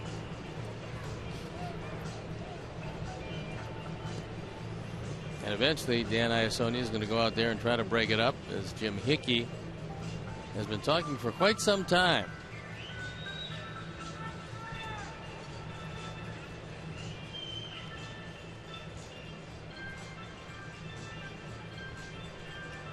Hickey, one of the better pitching coaches in this game. Certainly done a terrific job here, as this team coming into the ball game today was number 1 in the American League in earned run average. Well, it just seems like it's that way almost every year. And if you don't believe it, just look at those 5 flags out there. You can look at that. You can look at the fact that there's a lot of substitute pitchers for their starting pitchers that are injured. That's pretty amazing.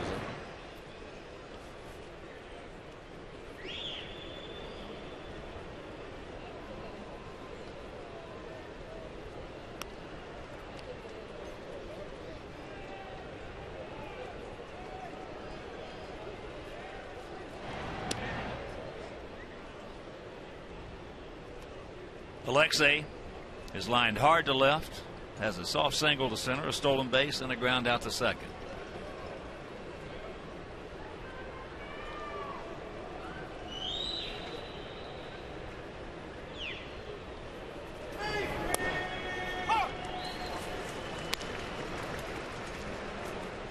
Breaking ball strike.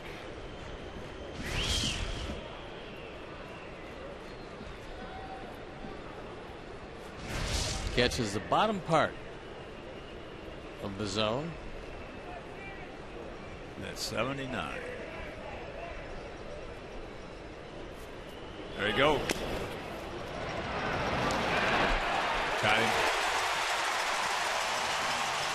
So that'll retire the side. 7th inning stretch. Just a 1-0 Sox lead.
Sox fans, show your team pride with White Sox checking and an official White Sox debit card. Only available at your local Wintrust Community Bank. Go to wintrust.com/White Sox to learn more. Wintrust Bank, member FDIC.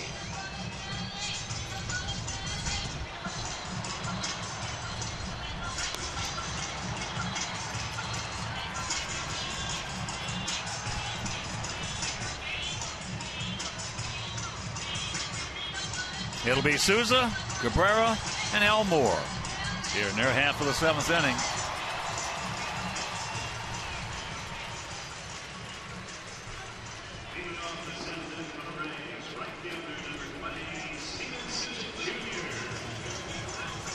Steven Souza Jr.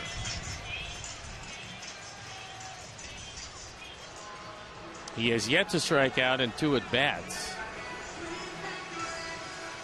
He's popped to short and grounded softly back to Chris. He hasn't gone out on strikes, and Rivera has not gone out on strikes. Those are the only 2 that haven't been fanned at least once.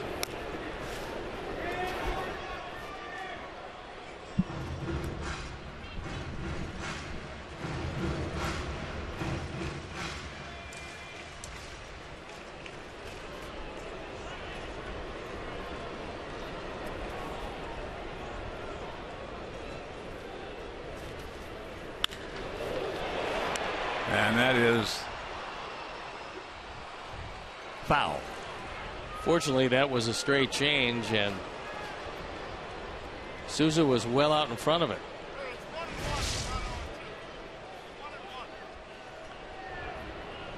And now they had 0-2 up on the scoreboard, so Souza turned around and said, "Hey, that's not right, is it?" And Sonia told him it was 1-1. Slider strike.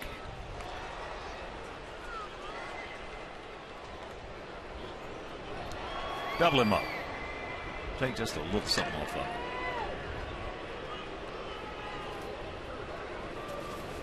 it. Gas upstairs.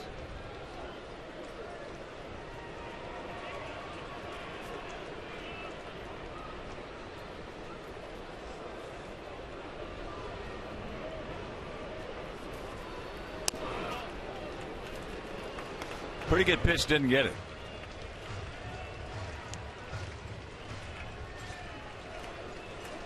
And a full count.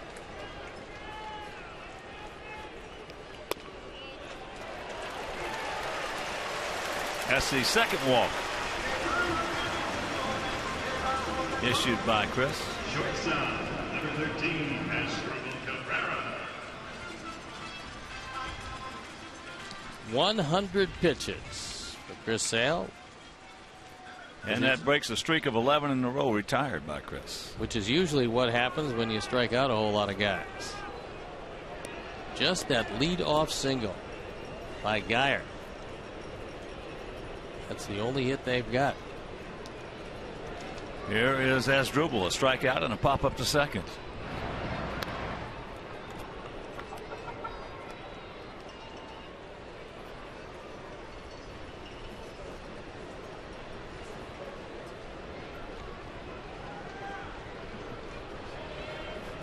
Looks like the bullpen's going to start to work for the Sox. As Souza, for a big man, has got pretty good speed over at first, but Chris has a great move, and so far no base runners have gotten too adventuresome at first.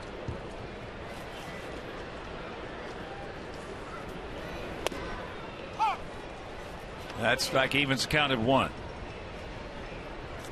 Jake Petrichka loosening up in the pen. Souza, their leading base stealer, he's got 8 of them. Been thrown out 4 times.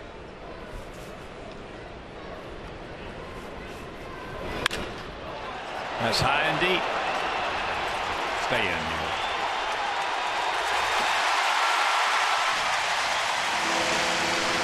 So Cabrera, who has hit Chris Sale well in his career, a 2-run homer, and it's a 2-1 Ray lead. The leadoff walk.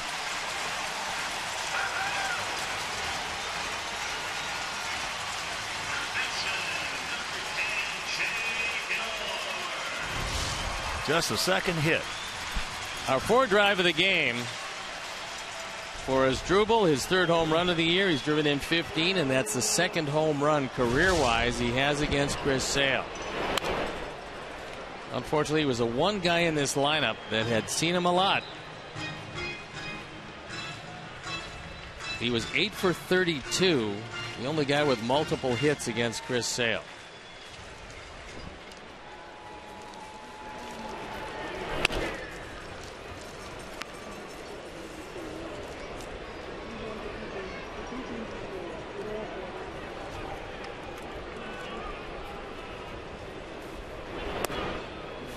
There's a strike. 1-2 the count to Jake Elmore.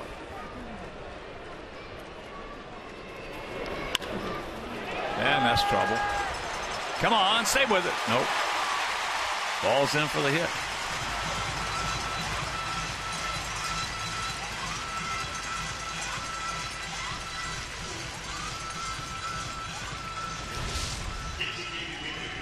Elmore doesn't get a whole lot on this swing. It's a low slider, and he's able to drop it in front of Adam Eaton.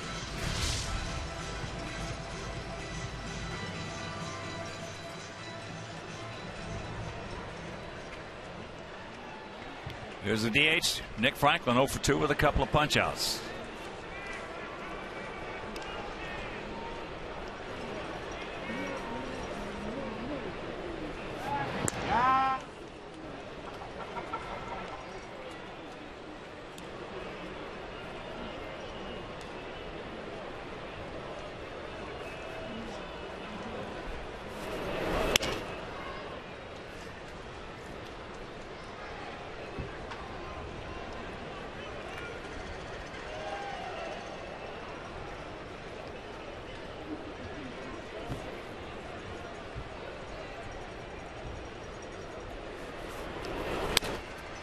Two and 0. And here comes Coop.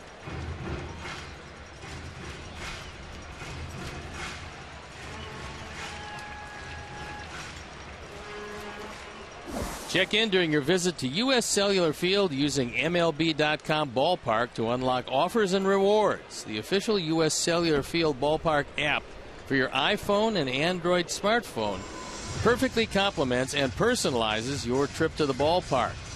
Be it maps, mobile check-in, seat upgrades, and more.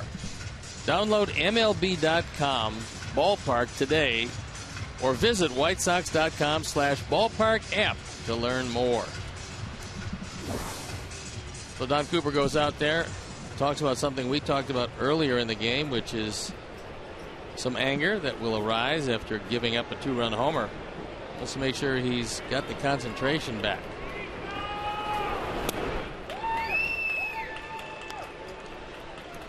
Big motion with that change up.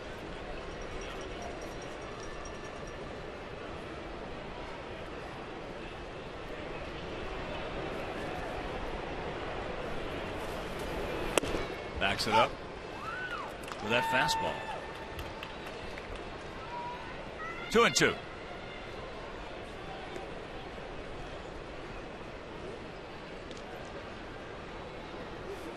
Franklin right now has a big strike zone. Didn't give him a chance right there, so it's a full count.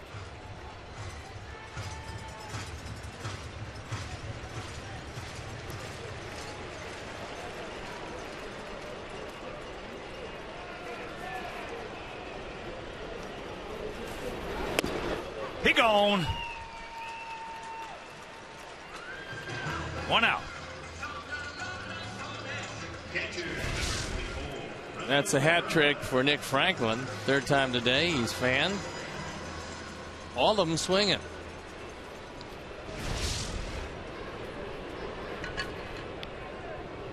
A guy like Chris Sale gets 2 strikes on you.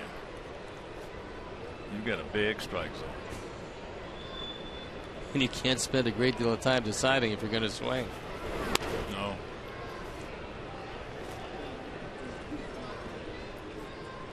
Rivera has grounded to third and popped up to short. Now the Rays bullpen up and going, joining the Sox pen.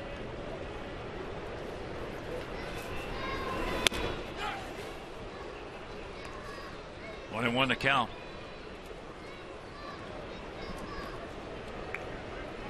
Rivera last year at San Diego hit .252 with 11 homers and 44 knocked in.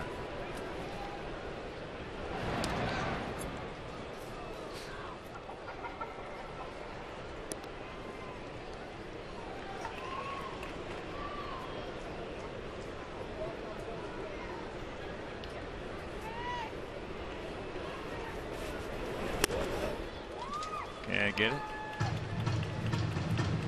Fox will conclude this game aboard our charter. Mark Seipel, all the great folks at United. Joe Bonilla, and we're going up to Pittsburgh, where tomorrow night, Carlos Rodon against Francisco Liriano. And that game will be over Comcast Sportsnet. And on Tuesday, Jose Quintana against Charlie Morton. And that game also on Comcast Sportsnet.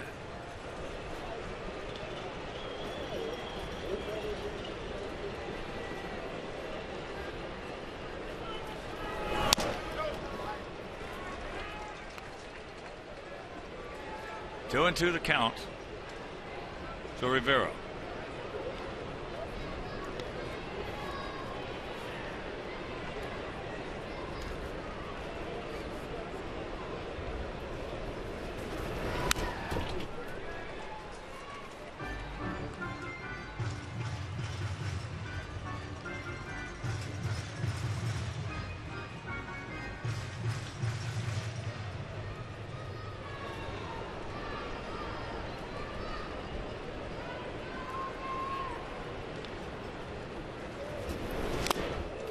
He gone, but a 2-run homer after the leadoff walk. Oh, check that. 2 out, 12 strikeouts now. This is a straight change. For the first time today, he takes Rivera down. And that's another milestone for Chris Sale. So here's Geyer, Brandon. Single to lead it off. There's the throw to second. And Alexei wants him to take a look at it.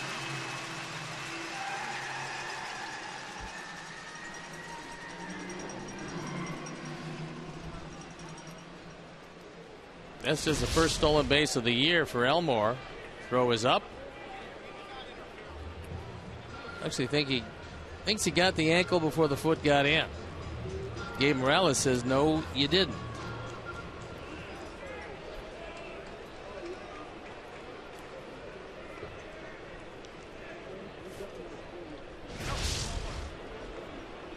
Look from that angle like he's safe. In real time, it looked like he was safe. Yep. He got in there.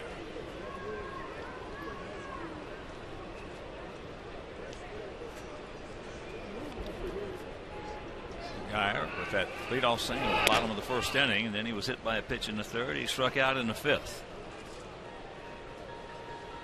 That pitch is not going to count because the ball had gotten away from the bullpen, and Dan Iasonia acknowledged the timeout.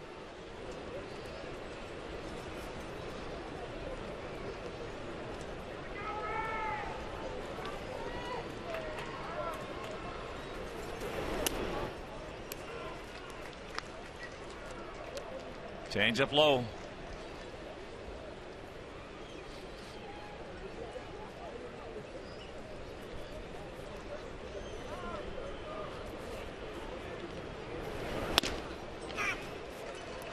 Fastball high. 3-0. Joey Butler on deck.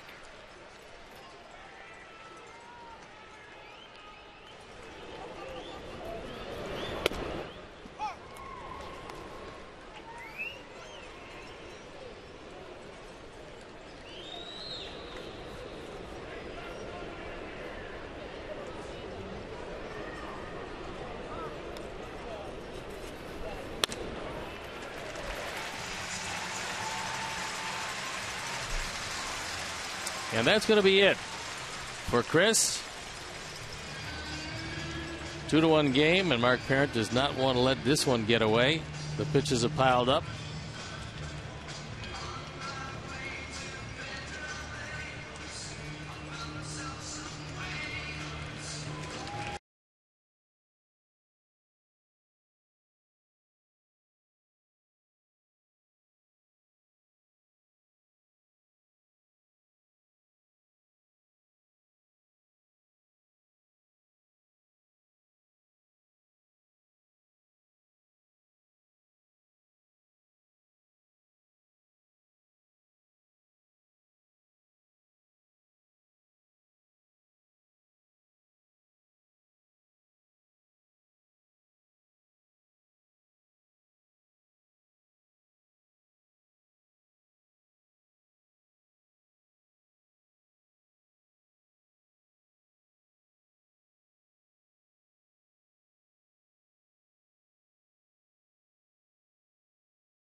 First came Forsythe, and that was the 10th. Then the 11th and the 12th is Franklin and Rivera back-to-back.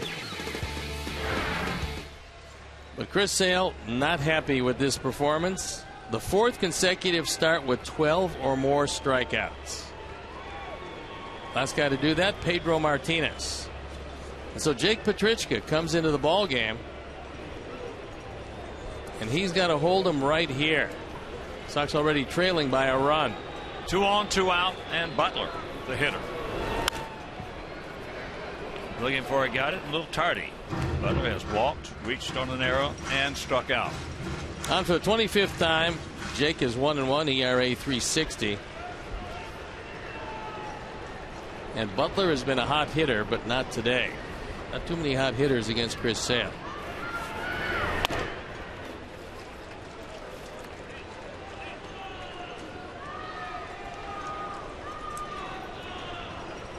Two-run homer by Asdrubal Cabrera. That was his second home run off Chris, and his 8th and 9th RBIs against Sale. 1-2.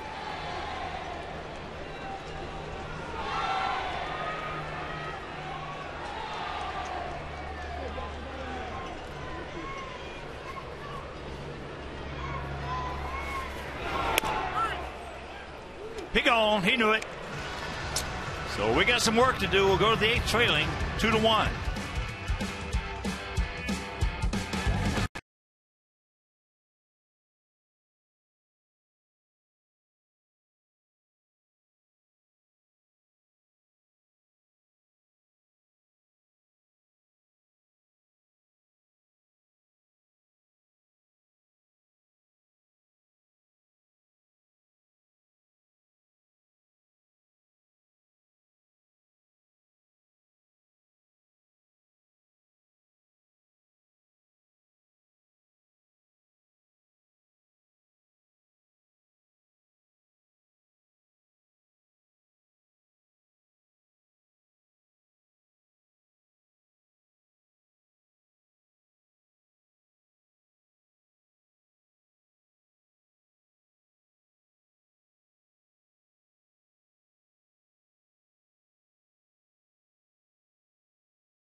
2-3-0 for the Rays. That 2-run homer by Asdrubal Cabrera.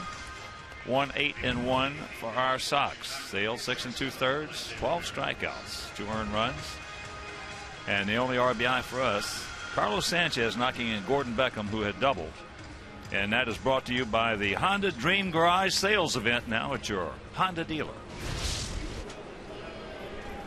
And Steve Geltz comes into the ball game at 1-2. His ERA 2.73, on for the 28th time. He's been called on to save 2 games. He's been successful in both of them. Ramirez, Abreu, and LaRoche.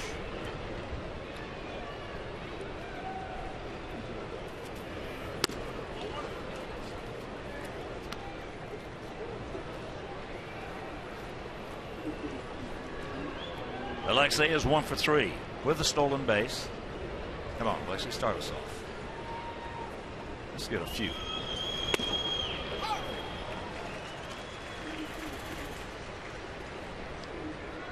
Brandon Guyer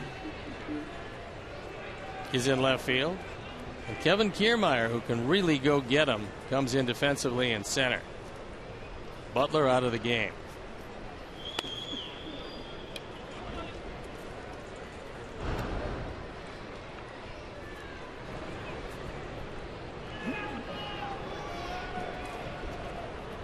Two balls and a strike to Alexei.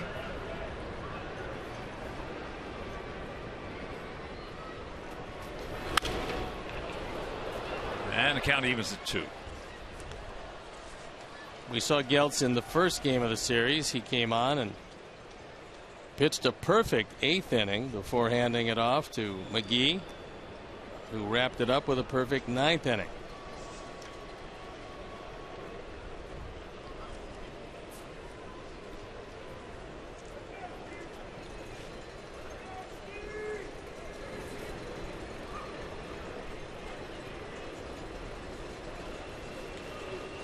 Small gap out there in left center.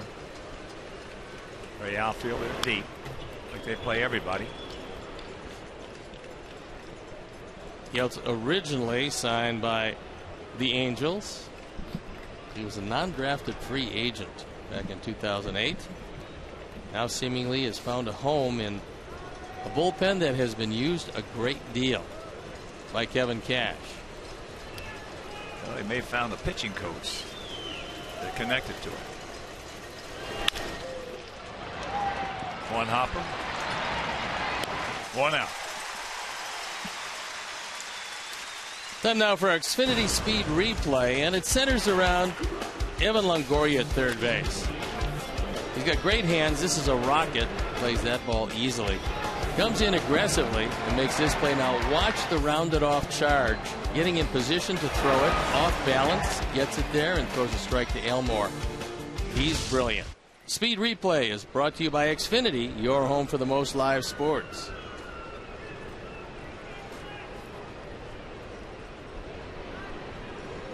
Abreu has walked, grounded to third, and looped out to first. Takes first pitch strike. Yeah, you could put Longoria in a time capsule on how to play third base. He takes a good path to the ball seemingly every time he has a path to the ball. Cabrera's got it. Low throw. That's always been something with Asdrubal Cabrera. He has a tendency to just nonchalant, cool breeze it over to first base with the throw. It's okay if you got a guy at first who can really pick it, but sometimes the ball will get away. He's got all kinds of time here, and then he just decides to flip it over. Throws in the dirt. That's a good scoop by Elmore.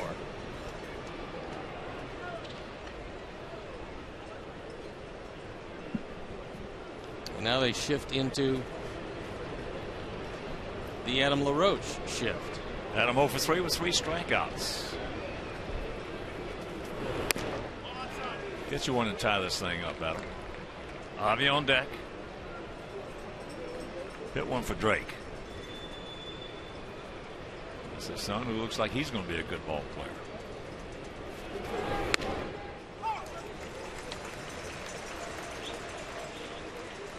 One and one to count.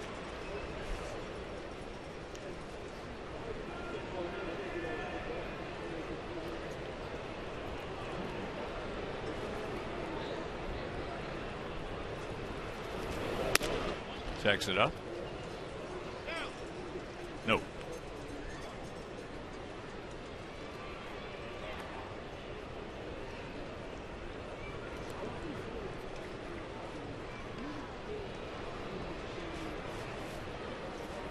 Belmore guarding that line.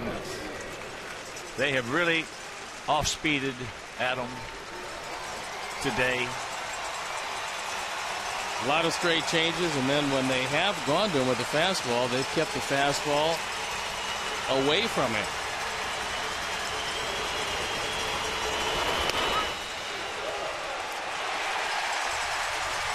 That ball was off the plate. Meanwhile, 1, 2, 3 innings.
Information on RMU, visit robertmorris.edu. Adams been getting a lot of called thirds out away. He knows this isn't a strike, but he also should know at this point that it's been called all afternoon, and that's the 4th strikeout for him. So Zach Duke comes into the ball game at 2-2 ERA. Just about 4 1/4 out for the 26th time. So here's Longoria as he takes first pitch strike. They have an 0 for 3 with a couple of strikeouts and a pop up to right field.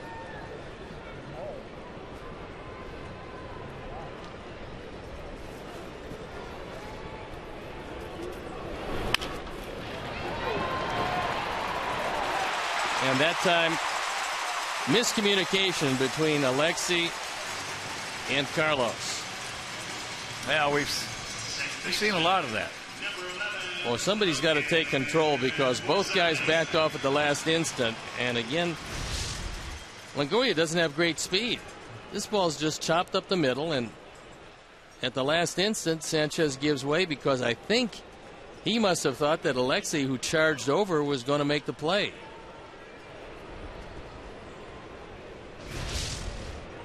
Yikes. We saw some miscommunication between them in game 1.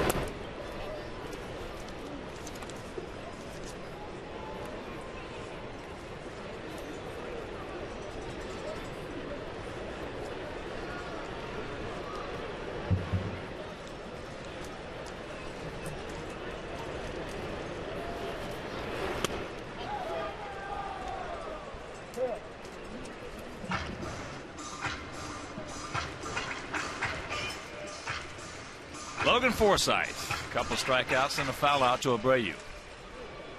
Forsythe is one of the many guys happy to see Chris Sale out of there. He managed 12 strikeouts once again in his 6 2/3 innings.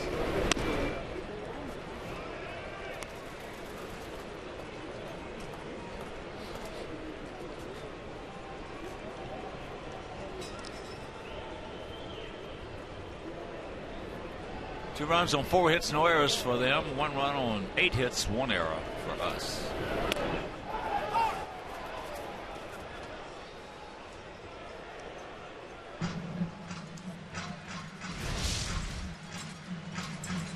It's 2 in a row that popped out of Tyler's glove.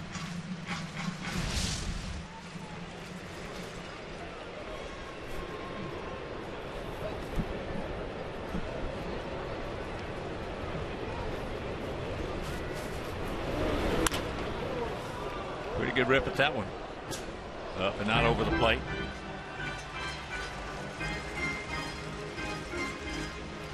Bottom of the 2nd inning down in Texas. Minnesota and the Rangers are tied at 2. Minnesota took the lead at 2-zip, and Texas, who's been crushing the ball lately, come back quickly to tie it.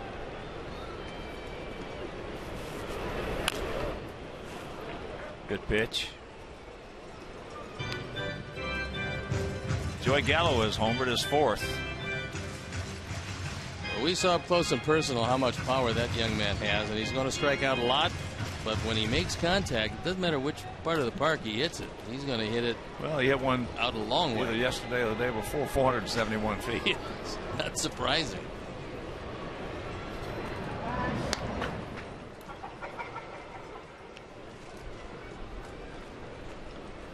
Ryan Dozier hit his 13th for the Twinkies.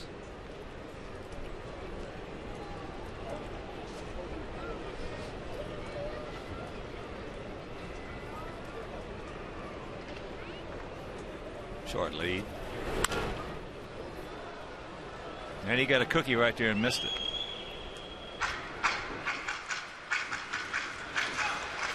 Kevin Jepson loosening up. You might remember him from his days with the Angels.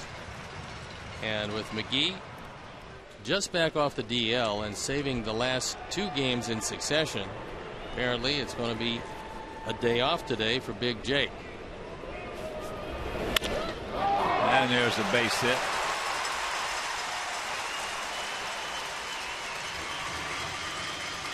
So that little miscue on Longoria got us in problems.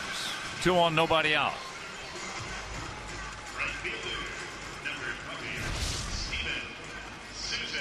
Longoria had to leap in the air to make sure he wasn't hit by this one. That slowed him down enough where he had to stay at second base, and that's a break.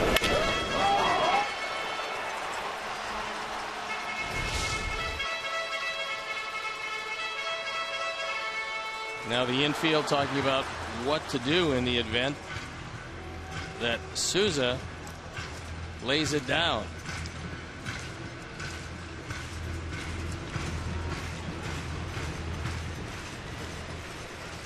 Souza, despite being a power hitter, and he's their #1 home run hitter, does have a sacrifice this year.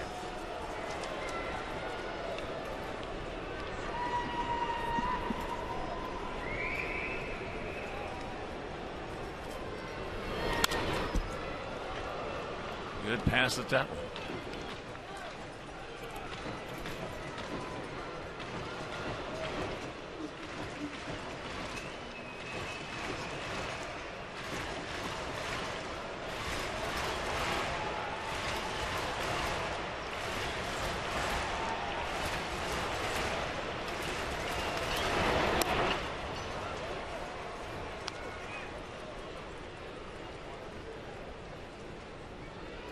Junior Guerra loosening up in the bullpen. He made his major league debut in the opening game of this series. Pitched a couple of innings. 2 on, nobody out, and the 1-1 pitch. There he goes. And rock him up. So 2 out with Longoria at third.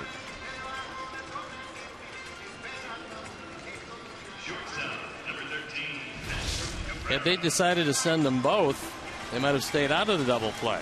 But Longoria, taking advantage of it, was running. Forsythe was not, and it turns into an easy 6-4-3. Now here's Cabrera. As Drupal 1 for 3.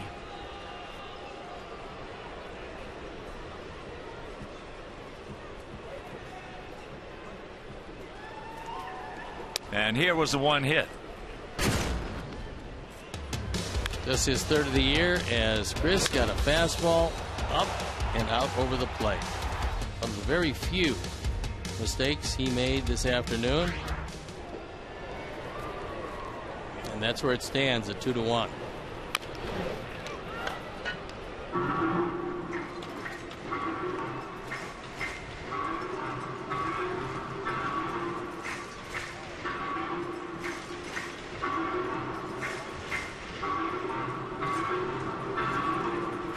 Two out, 1-1 to count with Longoria at third. For our guys in the ninth, Garcia, Cabrera, and Beckham.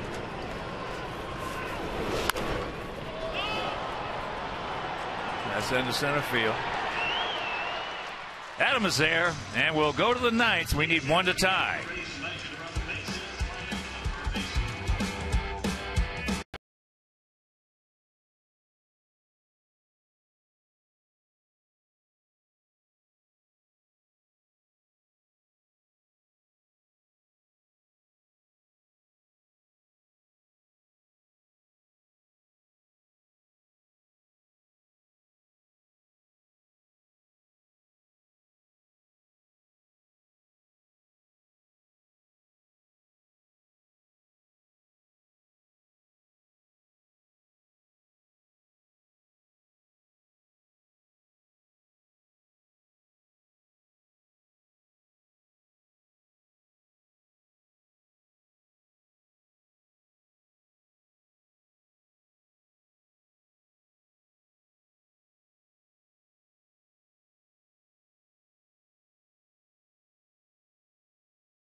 Subscribe to MLB.TV Premium for live or on demand on over 400 devices.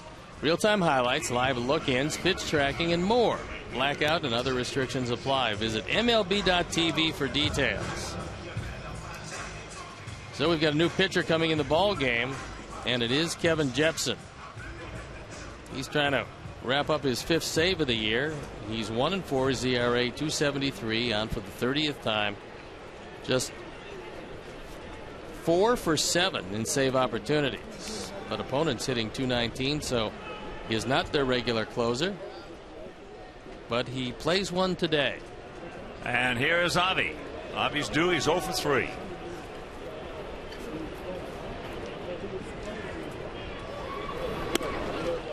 Jepsen first broke in with the Angels. He was a very hard thrower who threw nothing but slider, slider, slider, slider, slider. And I think that's taken away somewhat from that fastball, although he still got 95. Yeah, he was 97, 98. Yep.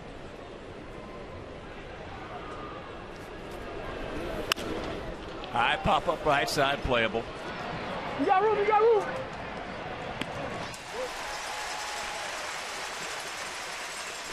One down, and that'll bring up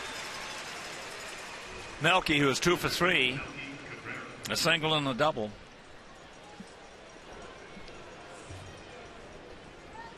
The one out he made was a rocket down to Longoria. Last year, Jepsen was traded to Tampa Bay, and the price was Matt Joyce.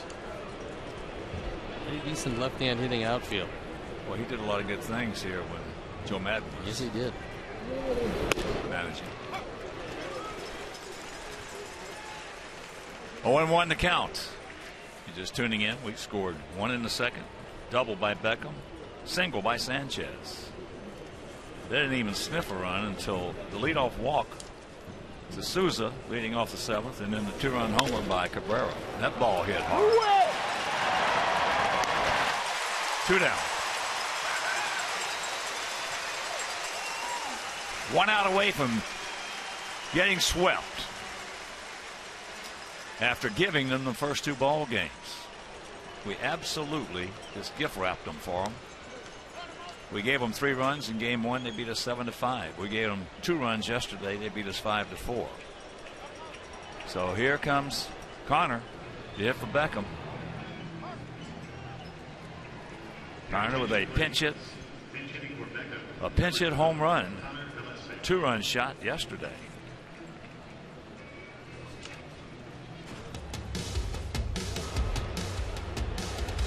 He hit it off Boxberger.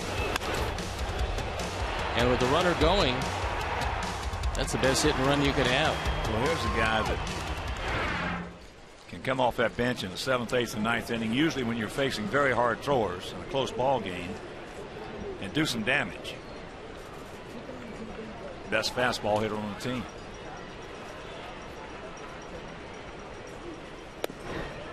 Take strike 1. Jepson will rely on that fastball these days. He's got a very good slider. He just doesn't throw for strikes very often, so he'll use it as a wipeout pitch, but not as a get-ahead pitch.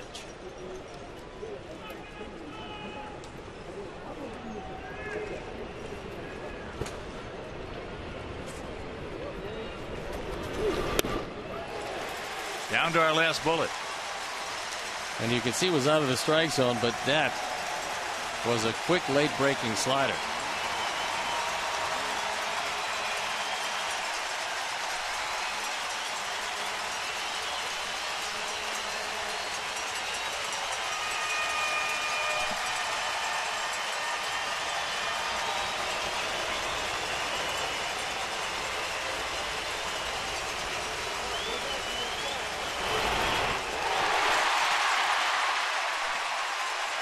And this ball game is over. So we sweep Houston, come down here, get swept, and we'll be back.